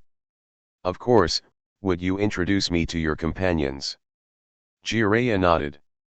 This fine fellow is Yamato. The Umbu captain bowed slightly. It is an honor to meet you. Likewise. Motosuwa returned the bow. This is Saishu. Saishu merely grunted. That was as much greeting as he was willing to offer a high-ranking member of the IWA Umbu. A slight grin touched Motosuwa's lips. You are an Uzumaki from what was Whirlpool country. I recognize your uniform. He stood just a little taller. That's right, I am the last of the Uzumaki clan. Except for the prisoners. Motosuwa mentioned offhandedly. Despite themselves, both Saishu and Naruto gasped. Motosuwa did not miss the reaction and sent Naruto a curious glance. What the hell do you mean prisoners? Saishu demanded. Well, we took several of them in the last war. I believe a handful are still alive. Saishu well knew that his clan had suffered terrible losses while leading the fight to preserve Whirlpool against the hordes of invading Rocknins. That's a damn lie. You bastards never took prisoners. You always slaughtered all your captives. Motosuwa shrugged. War is war and sometimes you can't afford to have prisoners. Naruto remembered the 2 sound nins he'd captured and executed during the invasion. But we always need healthy bodies to work in the granite quarries. We did take some prisoners and put them to work. Saishu stared at him, horrified at the thought of family being slowly worked to death in the stone quarries for years. If that's true, why didn't you release them at the end of the war? Because you didn't hold any of our prisoners to exchange them for, so what would we have gained? Saishu didn't know if he believed him. Was it possible? If this is true, then I demand to see them. I'll consider it. Before Saishu could say more, he moved on to the remaining ninja. And who are you? I'm called Nanashi. Naruto answered. Motosuwa quirked a single eyebrow. You're called, no name. That's right. Well, that certainly isn't suspicious. Motosuwa looked at him closely. Are you an Uzumaki? You reacted strongly to my information. No, I just care a lot about my friends. I see. Motosuwa kept his eyes on him. You have the most extraordinary blue eyes. Naruto chuckled. Thanks, but I think you should know I don't bend that way. Might I have a look at your face, please? I don't think you'll like it. Naruto warned. Nanashi, Jiraiya said in his cheerful tone. Go ahead and show the man. Naruto shrugged. Fine. He pulled down his mask. His face was a ruin. His mouth, cheeks, and chin were a mass of burn scars. I don't like showing off. Motosuwa frowned. There was no henge being used. But there was something about this young man, this Nanashi, that rubbed him raw. What he wanted to do was immediately arrest him and haul him down to Umbu headquarters for a full interrogation. He sighed. Unfortunately, there were rules to this game. He had to follow them or the other villages would stop following them as well. He stepped back and gave the man a slight bow. I apologize for embarrassing you. Nanashi put the mask back up. No problem. Motosuwa turned back to Jiraiya. Knowing the lifestyle you prefer, I took the liberty of arranging a couple suites for you and your friends. The Tsuchikage also requests the pleasure of your company for dinner tonight at the mansion. You will be expected at 6. Jiraiya grinned. I'll definitely be there, I never turn down a free meal or free booze. Motosuwa nodded. Well, I'll leave you then. You and your companions are of course at liberty to do as you like in our village within the limits of the law. Motosuwa gave Jiraiya a meaningful glance. I would strongly recommend you not break any of the laws here. He bowed and went on his way. XXXXXXXXXXX. As the 4 of them walked along a crowded street, they whispered to each other. The suites will definitely be bugged and we will be under constant surveillance. Jiraiya stated. Yamato, thanks for your help, Naruto said in a low voice. How did you learn to use latex disguises? One of the many skills of an Umbu. He replied just as quietly. Jiraiya sent Saishu a worried look. You alright? I'm not sure. Saishu admitted. Do you think that guy was telling the truth about prisoners or just trying to get a reaction out of me? No way to really know. Jiraiya said. But the war ended 15 years ago. It doesn't seem likely there would still be prisoners still alive. Saisha sighed. Probably not. If there are, we're going to get them out. Naruto stated. Jiraiya looked at him a little worriedly. Listen Nanashi, you know the reason we're here. We can't let anything distract from that. Naruto shook his head. If there really are Uzumaki clan members here, then we are getting them out. He sent Jiraiya an uncompromising look. No matter what. Chapter 59, The Good of Konoha.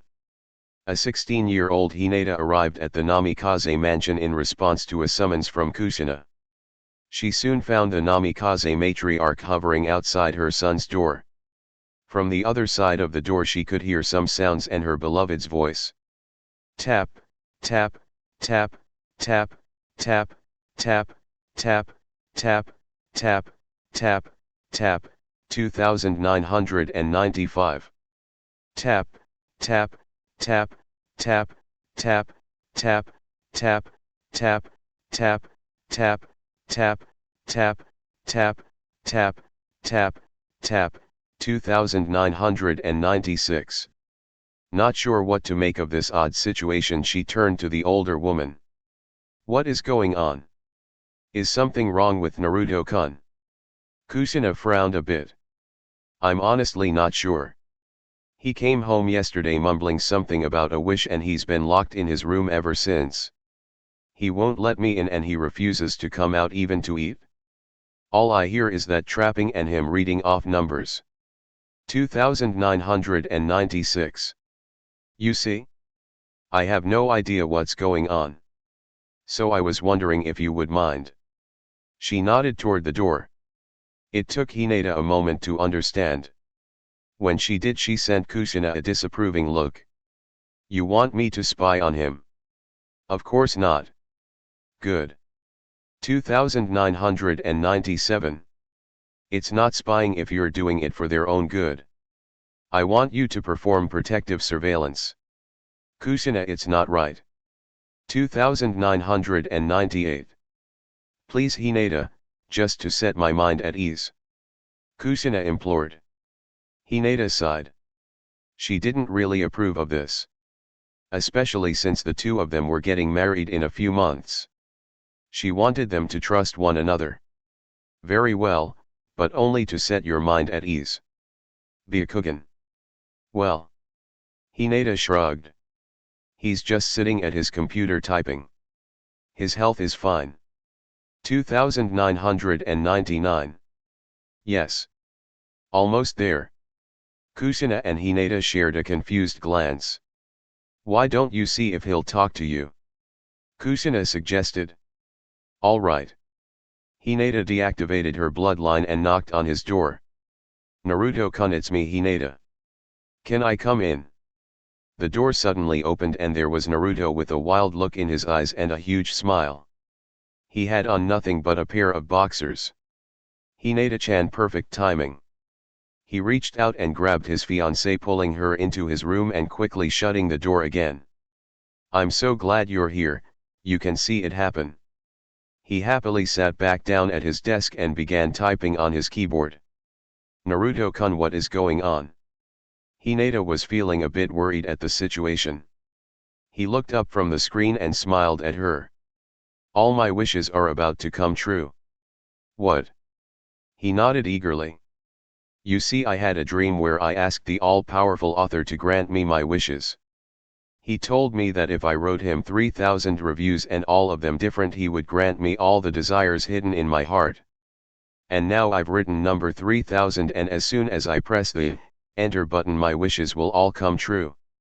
As he stretched out his hand, Hinata suddenly grabbed a hold of him. Naruto-kun, wait a minute.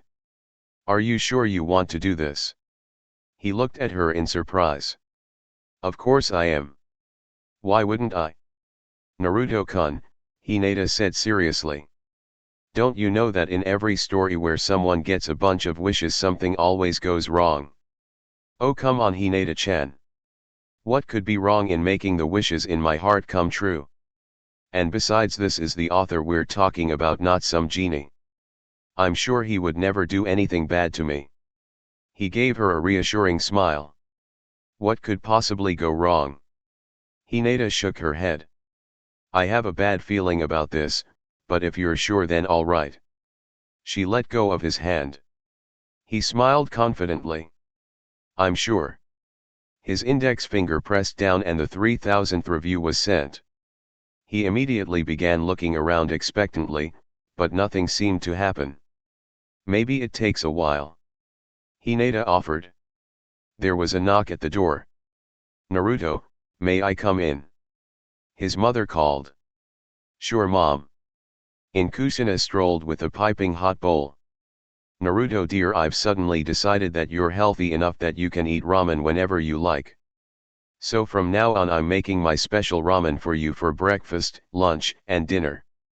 I've also decided to stop spying on you and to never call you my little baby in public. Naruto gave Hinata a triumphant grin before replying. Thanks, Mom. Tsunade suddenly arrived. Great news, Naruto. The entire village has decided to hold a We Love Naruto parade down Main Street. Everyone loves you now.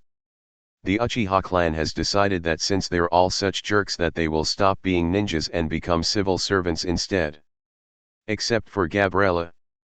Also, the council held an impromptu meeting and voted you my successor. Now I can finally retire. She put the Hokage hat on his head. Congratulations, Hokage-sama. Thanks, Godmother. Oh Naruto-kun, I'm so proud of you. Hinata said. So are we. Suddenly in walked his father, Sarutobi, Shikaku, Inoichi, and Choza all walked in. Somehow we've all been returned to life. Minato said. And we all want to tell you how proud we all are of you, son. Thanks, Dad. Minato. Kusina cried out. Kusina. Immediately they were all over each other. Hey. Stop that. Naruto cried out. When he'd thought of his father, he'd never thought of him doing that with his mom. Hinata turned from the amorous couple towards Naruto. Naruto, stop it. Huh? What are you looking at me for? This isn't my idea. Yes it is. Hinata quickly explained. You wanted every wish in your heart to come true. So on some level, probably subconsciously, you wanted your parents to be happy in a, affectionate manner. Naruto shook his head violently. No way did I. Hey, watch your hands, Dad. A dark-haired boy no one had ever expected to see again entered the room. So this is your room, huh? Naruto stared at him. Sasuke. You're alive now too.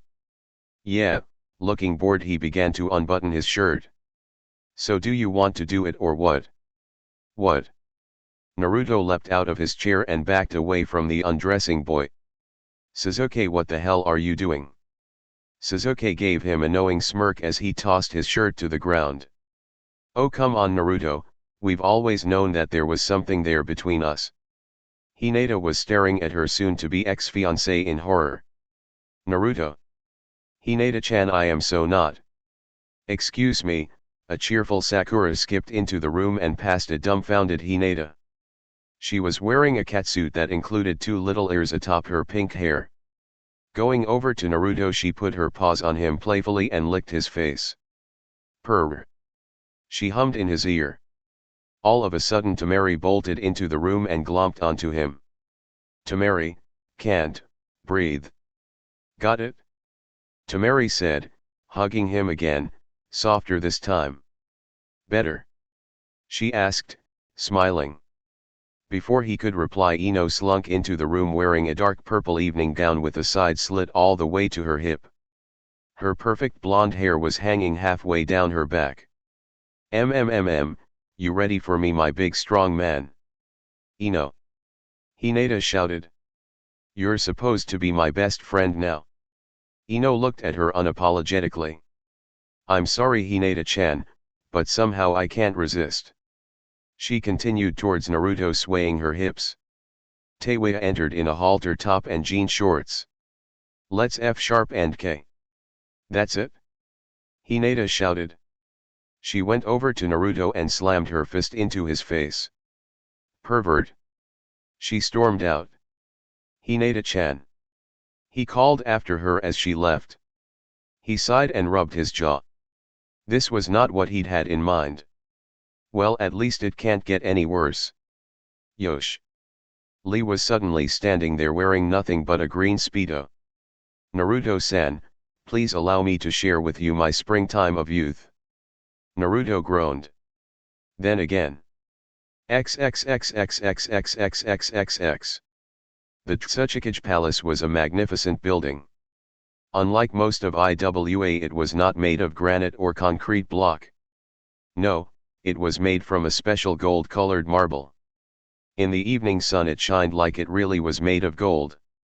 There were 4 domes, each 4 stories tall, and a long line of massive columns on the perimeter of the building. And of course it was huge, being more than a mile long with over 1,000 rooms. It was exactly what you would expect of Iwa's Tsuchikage. The Rocknins loved size. To them anything that was larger was always better. They had the highest walls, the widest streets, the tallest buildings, and the largest cage mansion. That was the Rocknins for you, always trying to impress and overawe.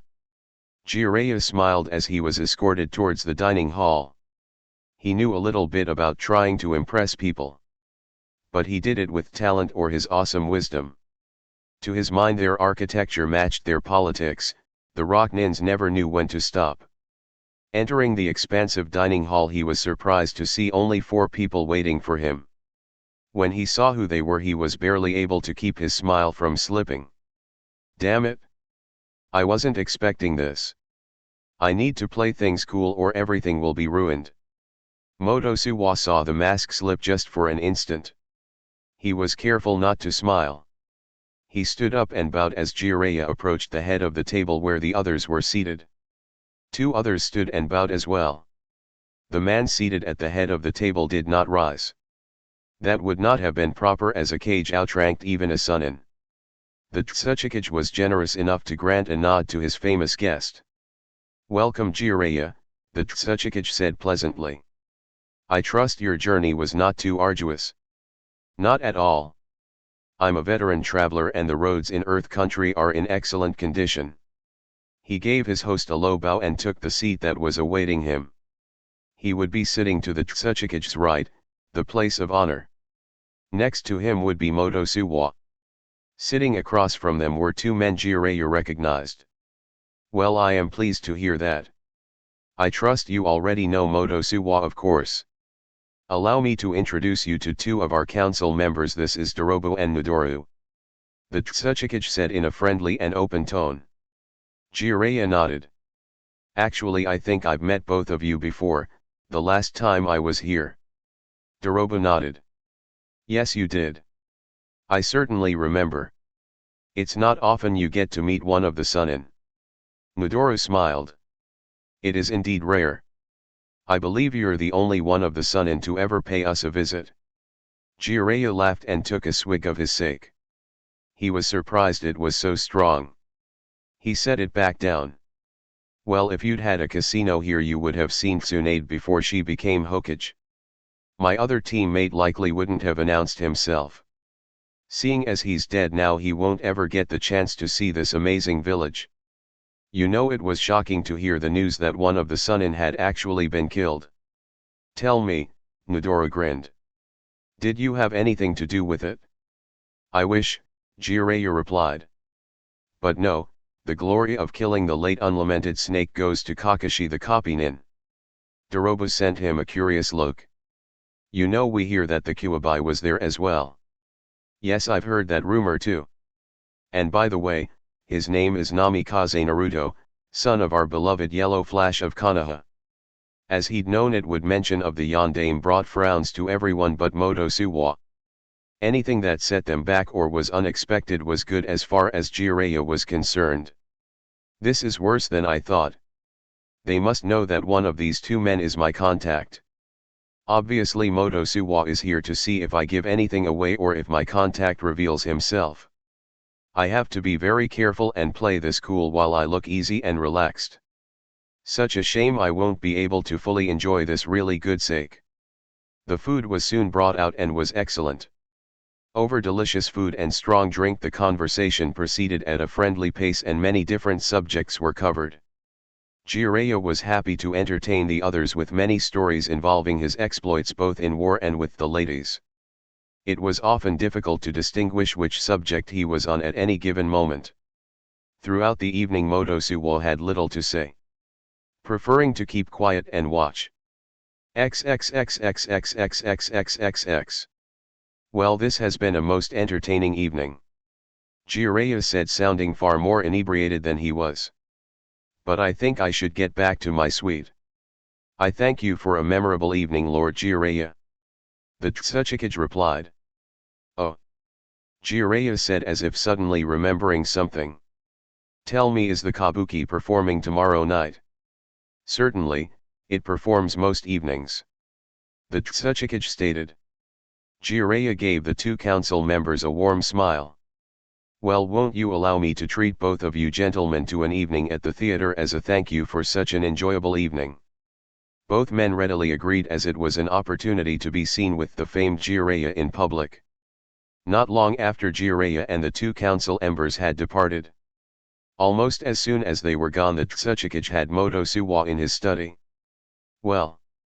The Tsuchikage demanded. I am 70% sure that Nodoru is the traitor. Motosuwa replied calmly. 70%. Motosuwa nodded. Jiraiya actually gave away nothing. Despite his loud and attention-drawing behavior, he can be quite deceptive when he wishes to be. I noticed a few looks which seemed slightly concerned, and at times he seemed over-eager to speak to Jiraiya.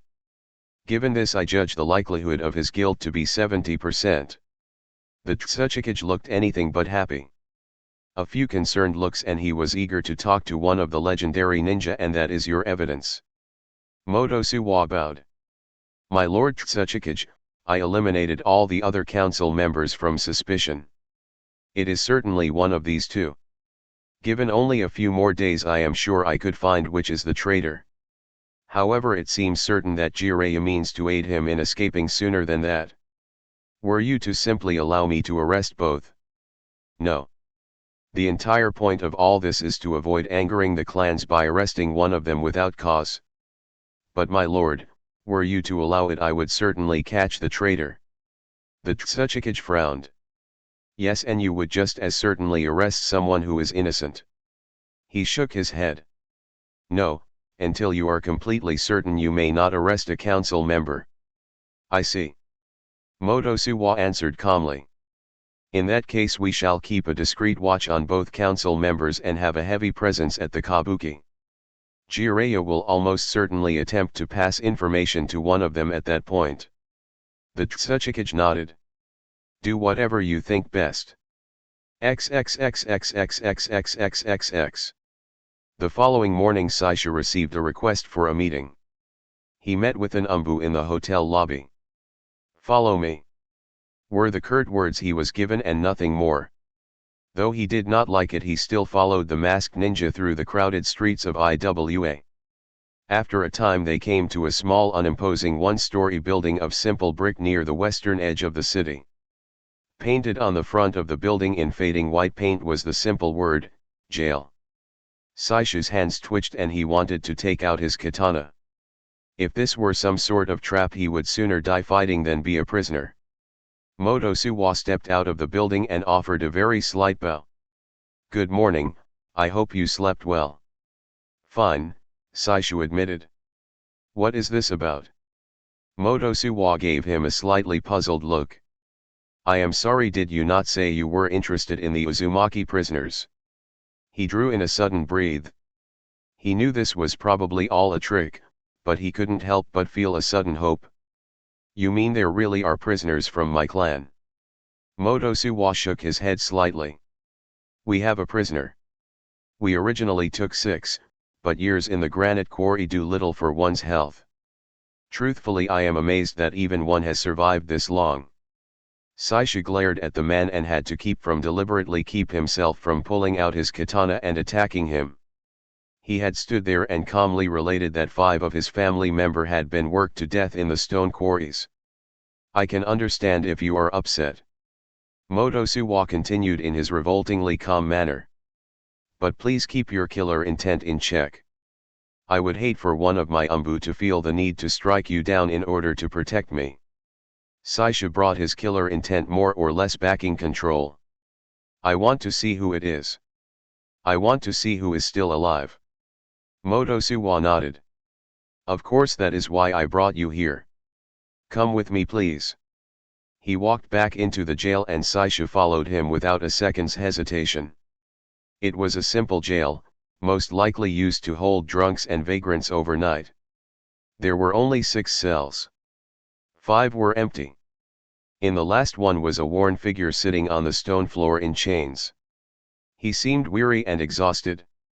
His hair was long and dirty, it was mostly red with a good deal of gray in it. His clothes were mere rags of the cheapest gray sackcloth.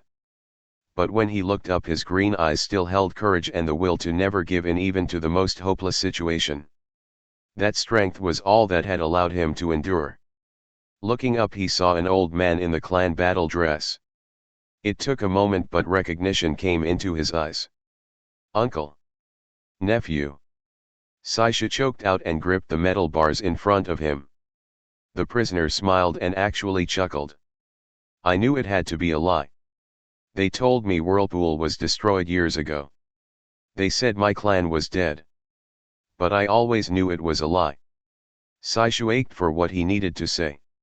It seemed so unfair to have to take away some of his nephew's hope, but the truth was better. They told the truth about Whirlpool, it really is gone. But you still have family. Sadness and disappointment flashed through his eyes. But there was hope as well, and it was stronger. Who's left? Saisha looked back over his shoulder at Motosuwa. I can't tell you that, nephew, but you have family and you have a home that's waiting for you. A home? But if Whirlpool is gone, what home could I have? Your home is wherever your family is and where you will be loved and accepted. Well, this has been touching, but we will have to go now. Motosuwa spoke. Saisha turned hatefully towards the man. I want him released. I can arrange to pay any ransom you name. We are not in the habit of ransoming our slaves. Motosuwa said calmly. I'll pay you 1,000,000 ryu. Saisha shouted. No. 10 million then. Motosuwa tilted his head a bit and looked at him curiously. 10 million ryu for a slave?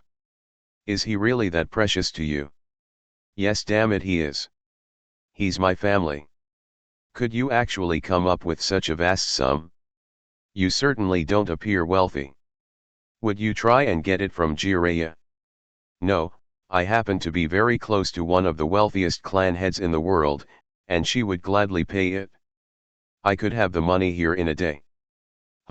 Well, that is tempting, but no. I have a different ransom in mind. What do you want? Saisha demanded. A name.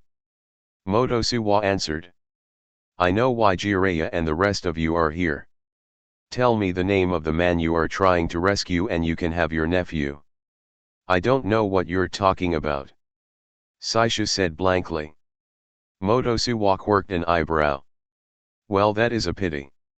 In that case, your nephew will remain here for the duration of your stay. Should you suddenly learn the name I seek, by all means return here. Now it is time for you to go. Uncle. The prisoner got to his feet and tried to reach out, but the chains kept him near the far wall and well short of the barred cell door. I love you, uncle, and please tell whoever is left that I love them as well. Damn it. Saisha reached through the bars but could not touch his nephew's outstretched hand. I love you, nephew, and I swear to you that I will get you out of here. XXXXXXXXXX. Upon returning to the hotel, he quickly got Jiraiya up and awake. Damn it, what is so important? Jiraiya was trying to rub his temples. I mean, I can't even sleep late here. Saisha shook his head, not in the mood. We need to talk. XXXXXXXXXX. The four of them went out into the village and found a small random cafe to have breakfast. With quiet whispers Saisha related what had happened. So I have another relative. Naruto said excitedly but quietly. That's right, Saisha said. And he has suffered endless heavy labor while watching the people around him slowly expire. He looked directly at Jiraiya. We have to get him out. Jiraiya shook his head. I am all for helping you get your clan member, but not at the expense of harming Konoha.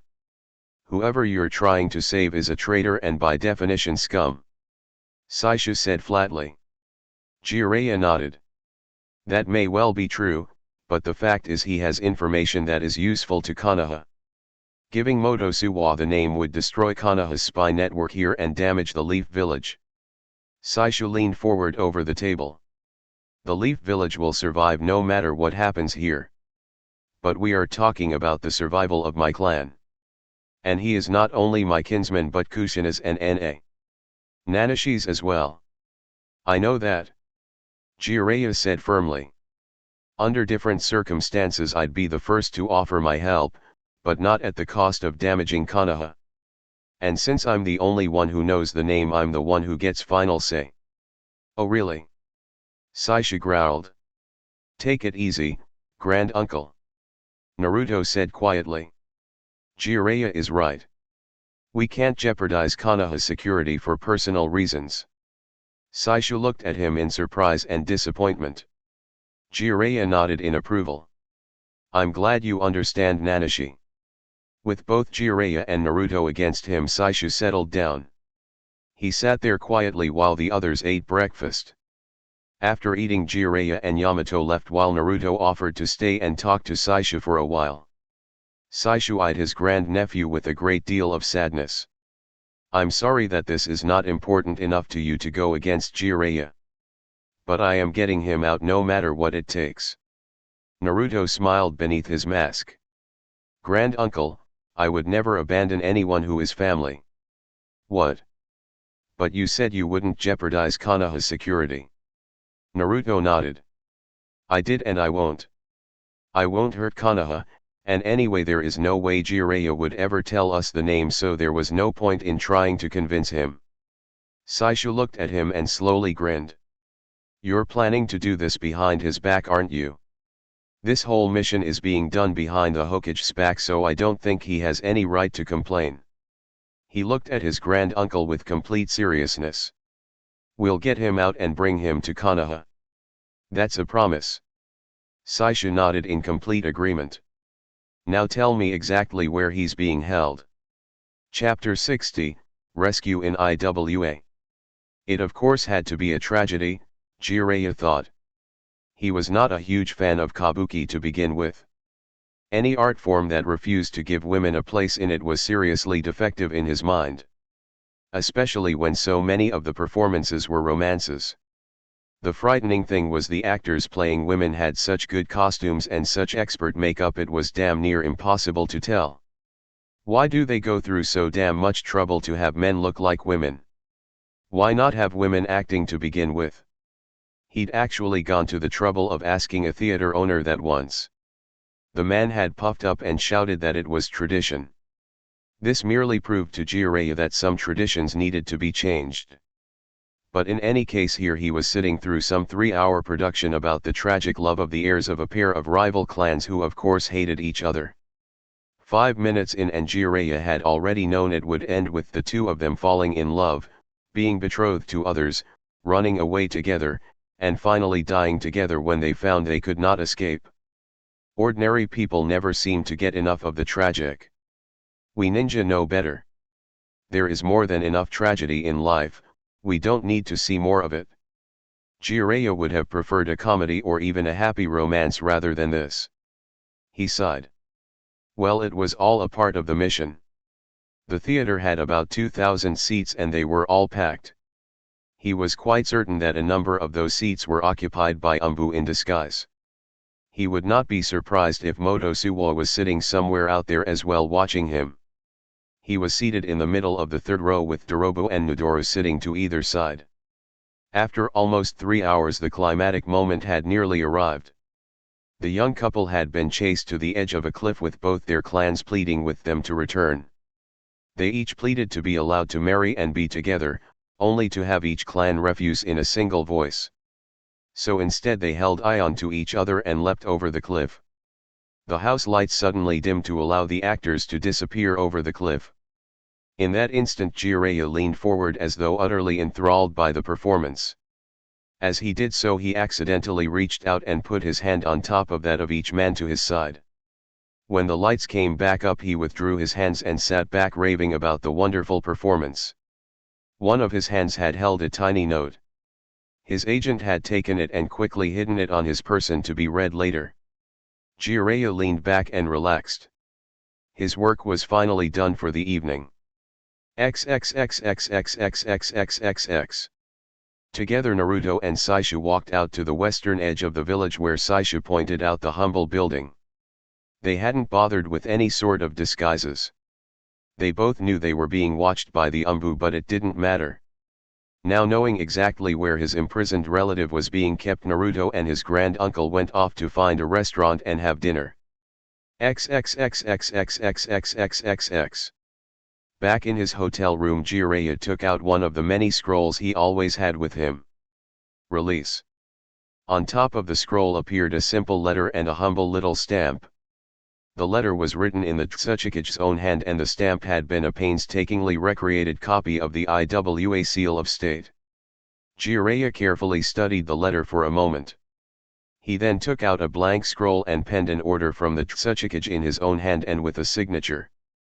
He then took the stamp and pressed it down on the paper beside the signature. And just like that, an official order from the Tsuchikage. I really need to teach the kid all this stuff if he's going to replace me as spymaster one day. XXXXXXXXXX. The next day the four of them went out and picked a random spot to have lunch. We're taking our guest out tonight. Jiraiya informed them in a whisper. Take anything you really need but leave your backpacks and clothes behind. We have to look like we're coming back to our hotel suites. So what is the plan? Yamato asked in a hushed voice. Listen carefully. I'm only going over this once. Jiraiya went over everything they would have to do to pull this off. It sounds awfully risky. Saishu stated. You can't win without taking a few risks. Jiraiya replied. Naruto frowned. You sound like Godmother when she's gambling. Jiraiya smiled. Don't worry, I actually have good luck. So long as nothing unexpected happens we should be fine. Somehow Naruto and Saishu managed not to look at each other.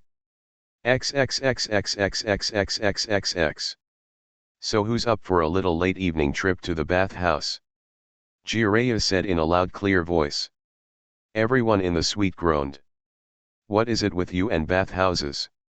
Saishu asked. It's my secret to staying young and virile. That and all the exercise I get chasing girls and avoiding angry mobs who find me doing research. Now let's go. Though he had to argue with them, he eventually got them to all agree. The four of them went down the hall and entered an elevator that delivered them to the ground's floor. The four of them stepped out laughing and joking with each other, while four tiny mice also exited the elevator unnoticed. XXXXXXXXX. Midoro carefully stuffed the pockets of his vest with money and his wife's jewels. The damn harpy, she at least he wouldn't miss. His heart was pounding. Tonight he would either leave his homeland forever or be arrested. It was hard for him to believe that all of this had begun over a little extra money. He had been young then and not allowed access to the family fortune. He'd run up some debts and the people he'd owed had threatened to go to his father in order to collect.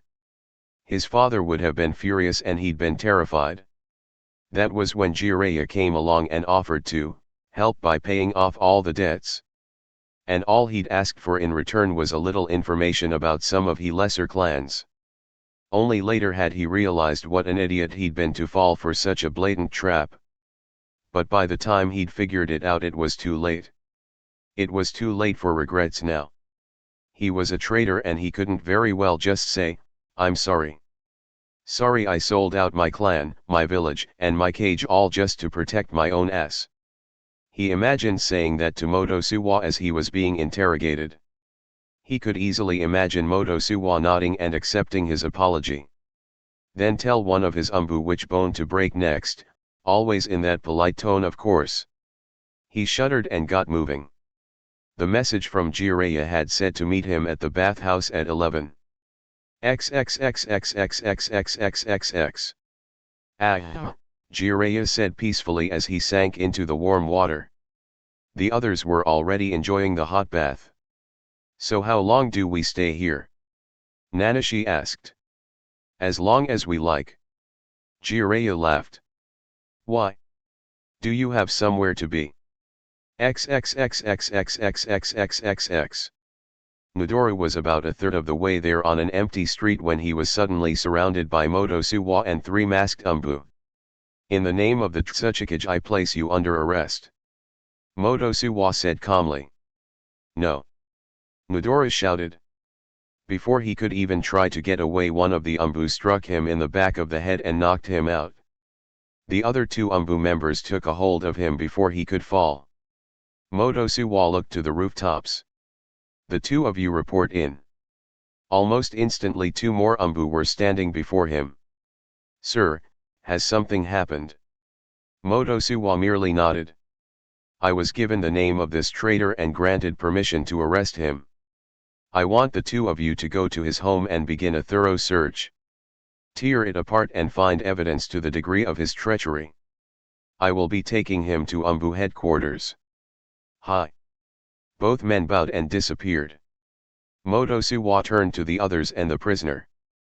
We have no time to waste, let's go. They began to move like a flash over the rooftops. XXXXXXXXXX. At the gate a pair of Chunin looked up as 3 rushed past with an unconscious prisoner. They were about to call out when Motosuwa stopped before them. I am under orders from the Tsuchikage to transfer a prisoner. He held out an order obviously in the Tsuchikage and bearing both signature and official seal. The 2 Chunin simply nodded, they both knew who he was and had no desire to impede him. Motosuwa quickly left to follow the others. XXXXXXXXXX. Could you help me with something?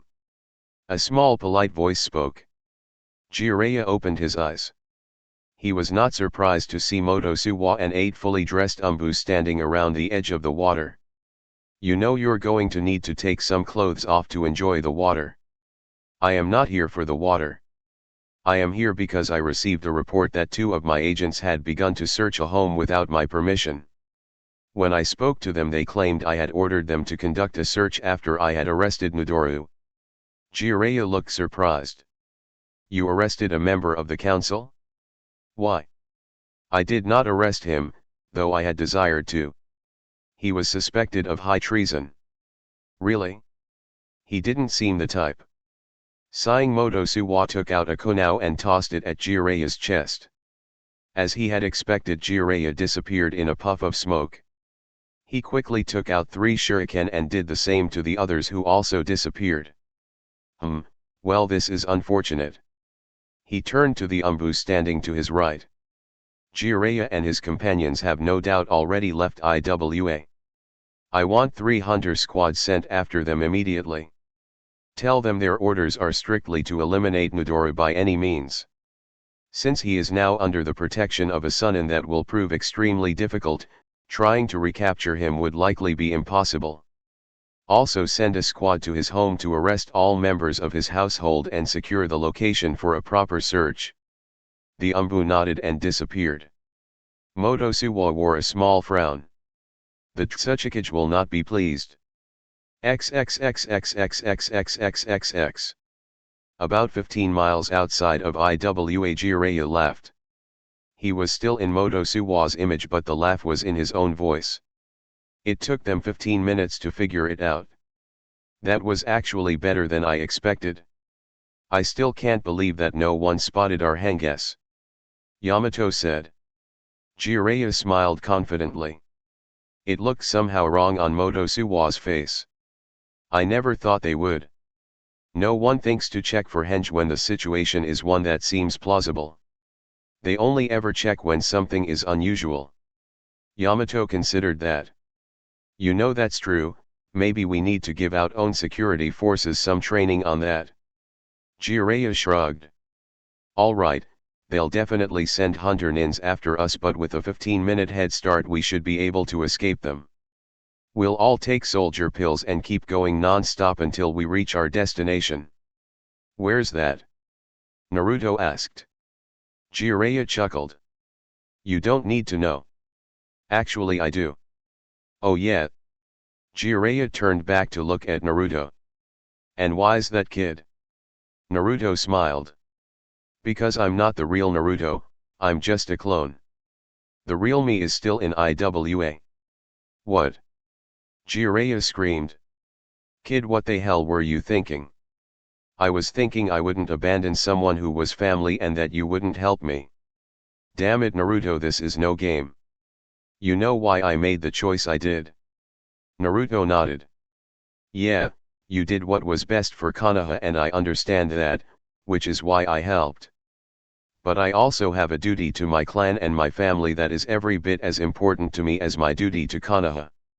Godmother has a habit of saying that she's acting as the Hokage whenever she makes a decision she doesn't want to. I can understand that, and I know there are times when you can only choose one or the other. But in this case I've decided to do what's best for my village and my family. By making a suicide run. Yamato said grimly. Naruto grinned and shook his head a bit. Oh, have you no faith in you future Hokage? Kid, this is serious, Jiraiya said.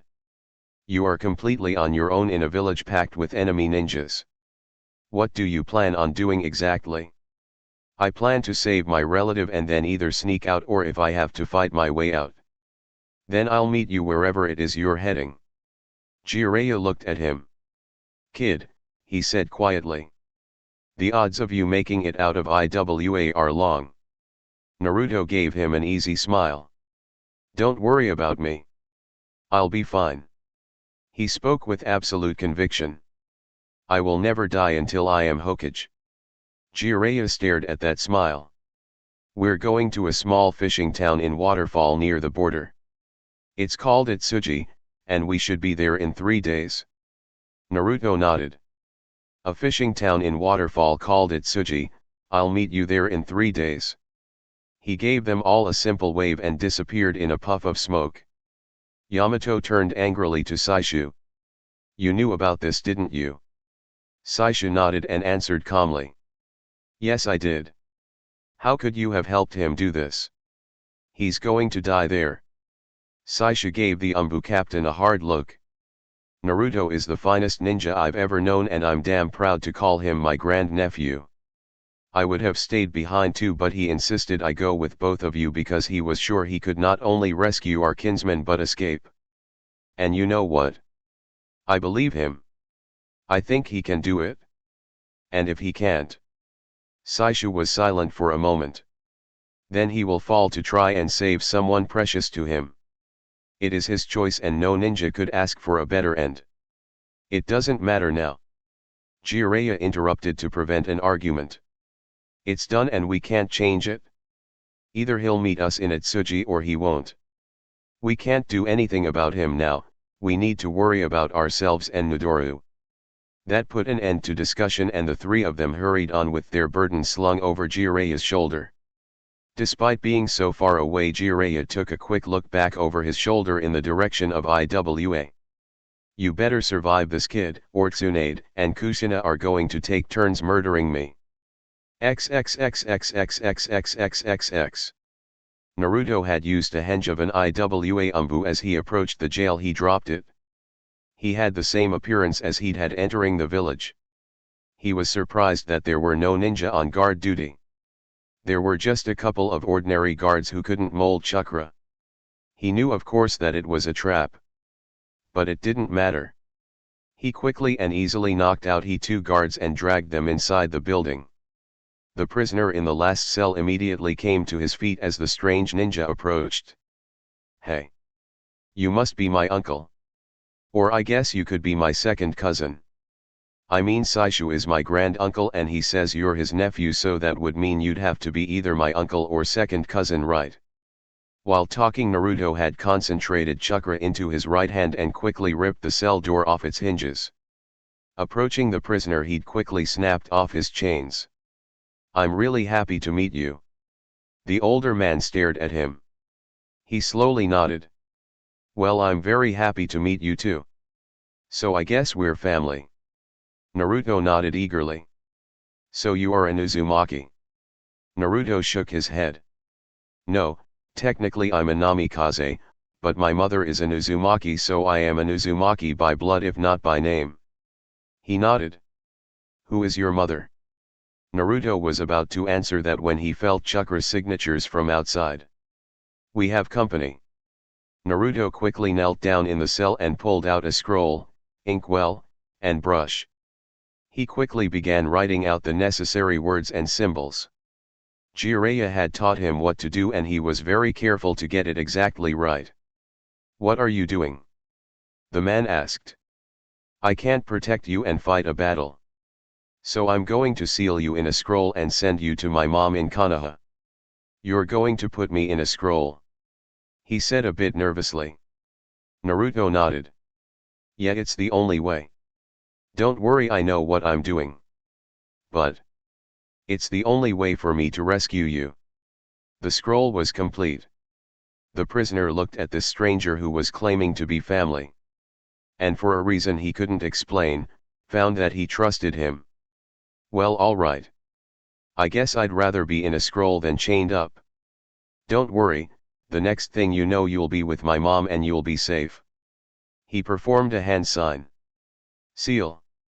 The older man disappeared and the symbol for human appeared upon the scroll. Wasting no time, he bit down on his thumb and ran through a new series of hand signs. Summoning technique. Gamakaki appeared in a puff of smoke. He had the leather pouch on. Hey boss, Gamakaki greeted. Isn't this a little early for the mail run? And where are the others? Naruto rolled up the scroll and placed it in the pouch. Never mind that, listen Gamakaki, this is really important. I need you to bring this scroll to my mom and tell her one of our clansmen is sealed within and she should release him and take care of him. No kidding. No, it's really important. Can I count on you? Gamakaki nodded. You got it, boss. Thanks Gamakaki, I owe you big time. Will I still get 2 bags of chips for this? Naruto grinned. For this I think my mom will cook you a 7-course meal. With an excited nod, Gamakaki disappeared. Naruto could feel more chakra signatures gathering all around him. That did not worry him in the least.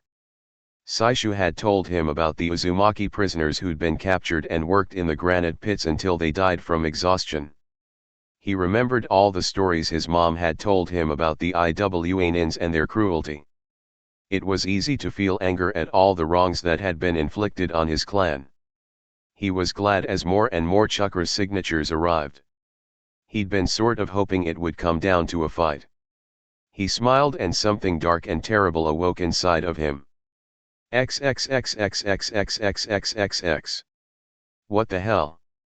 An Umbu muttered. Can you feel that? Another one said in a sickly whisper. What kind of chakra? Yet another wondered aloud. Be quiet. Motosuwa said, admonishing his agents. Do try and remember that we are Umbu and not a bunch of school children. He could understand why they were worried. He had never before felt such a powerful chakra, nor one with such an overwhelming evil taint to it. But that was no excuse to forget one's professionalism. You there in the prison? Motosuwa called out. I know you are alone. If you surrender I will guarantee your life. You are completely surrounded by 50 Umbu ninja, there is no hope of escape. Surrender peacefully and your life will be spared. They could hear a deep laughter coming from inside the jail. Their enemy was still inside though, and so they could not see him. You need some more healthy bodies for the granite quarry? No thanks, I'll pass. Motosuwa signaled and 4 Umbu moved silently to the jail's door. If you resist, you will only make things harder for yourself. I have no wish to harm you. Tell me where Jiraiya and the others are taking Naruto and you will not be harmed. Oh, that's nice of you. You don't want to hurt me. The laughter came again and men began to feel something cold run down their spines. Well, the problem is I want to hurt you. I want a whole lot of payback for what you did to the Uzumaki clan. So you are an Uzumaki after all. Motosuwa spoke patiently as he signaled his men. As 1-4 Umbu rushed in through the door. Their screams were horrible, but did not last very long. Out the open their pieces were tossed out. Even hardened veterans of war and battle looked sick. The most worrisome sign was that Motosuwa had dropped his mask and actually looked worried. 4 of his Umbu had been slaughtered in just seconds. He looked to the man on his left. Call in all additional Umbu reserves right now. The agent nodded and quickly disappeared. Motosuwa looked back at the building. The door had been ripped open but their enemy was still hidden inside. It seems I've seriously underestimated you, Nanashi. You are Nanashi, aren't you? You can call me that if you like, I have other names. Would you share them with me? Motosuwa asked. All right, I have been called monster, demon, son, friend, little brother, godson, nephew, kid, boyfriend, older brother, leader, grandnephew, and boss. I've been called all those things. I've also been called the Kuwabai, the demon of the leaf, and the ever-popular Yondame's son. There were gasps all around. Motosuwa felt his heart turn to ice. But my real name is Namikaze Naruto, though you can just call me Death. With an explosion the roof of the building was torn away and a figure leaped out and into the night air. They saw a figure covered in red chakra in an outline like an animal's. 3 distinct tails could be seen. Out of the red chakra came a number of arms. The arms snapped out and caught the Umbu nearest to him. The men caught were quickly crushed overripe fruit. A storm of kunao, shuriken, and explosive notes came at him only to be shrugged off. He landed on the ground in front of the destroyed jail. An Iwa Nin had transformed his body into living stone and rushed in without fear. Raising both arms the Nin drove them down in full force atop Naruto's head. His fists were smashed and shattered as he struck the red chakra. Smiling Naruto had a chakra arm rise and smash down on the Umbu's head, smashing him to rubble, which quickly became meat. One Umbu opened his mouth and spat out a stream of fist-sized stones as well as dirt and stone. Another clapped his hands, boulders appeared out of an empty sky and rained down on Naruto. Another performed a jutsu and Naruto could feel himself being pulled into the earth. Naruto laughed. They thought these were offensive jutsus. They had no idea. But he would show them. He began a complex series of hand signs. XXXXXXXXXX. As Motosuwa watched the battle unfold, he thought back to the mistake he had made 6 years earlier. He had sent out a team of 2 elite Umbu operatives to Konoha to assassinate an academy student. The boy's name was Namikaze Naruto and he was the only son of the dreaded Yellow Flash of Konoha. The mission had ended in failure with 2 Umbu dead. An order had then come down from the Tsuchikage himself that there would be no more attempts. Motosuwa finally understood what a terrible mistake he had made. Not in trying to kill the boy, that had been a good decision as present events were bearing out. He should have sent 2 teams of Umbu. Recognizing some of the complex signs, Motosuwa worked a jutsu of his own. Earthworm technique. His body quickly phased in the earth. Just in time. XXXXXXXXXX. He slammed his hands together. Kamikaze no jutsu. He unleashed the massive power of his chakra into the air all around him. He watched as the buildings in front of him were torn apart and torn down and as his enemies were sliced to pieces. In short order, everything in front of him was laid to waste. He could feel more chakra signatures heading his way. He was turning to face them when he felt his left arm feeling a little numb. Already? I've hardly started. He wanted to tear them apart. He wanted revenge for what had been done to the Uzumaki clan. If could force a fourth tail I could really wreck this place. He shook his head. Where had thought come from? Using a fourth tail had made his conscious mind submerge and given the Kuwabai at least some control. He would never let that happen again. He looked about at the destruction that he had caused. He had gotten some revenge for the Uzumaki. I can't stay and fight to the end, that really would be suicide. I need to go so I can catch up to everyone. His red eyes glinted and his fang teeth turned up in a smile. But I'll leave something behind to cover my retreat. He worked some hand signs. Kage Bushin no Jutsu. 500 red chakra clones came into existence. He was glad that he only felt a little tired. He'd be able to hold on to the red chakra cloak for a little while as he escaped. He'd have 20 clones with him to help him escape and carry him if he was too exhausted. He went over the wall with his escort while the rest pulled out their swords and went to meet the approaching Umbu. XXXXXXXXXX. Shadow clones. And Umbu realized. He pulled out a pair of Konao and hit the two coming at him. The Konao hit their target. The clones left and still came on. As the Umbu realized there was something wrong, one sword went into his belly while another sliced open his throat. The IWA Umbu quickly found themselves locked in a desperate fight with the red chakra clones. XXXXXXXXXX. Miles away as each clone was destroyed, he received their memories. He smiled as he saw the Rocknins paying a price for what they had done. And of course he had saved his clansmen. Now all he had to do was meet up with the others. He let the red chakra go and exhaustion slammed into him. Two of his clones grabbed him without missing a beat and they kept moving at top speed away from the village hidden in the rocks. Just before sleep took him, he wondered how his mom would react to what he'd sent her. XXXXXXXXXX. She was in her study catching up on some paperwork when Gamakaki arrived unexpectedly.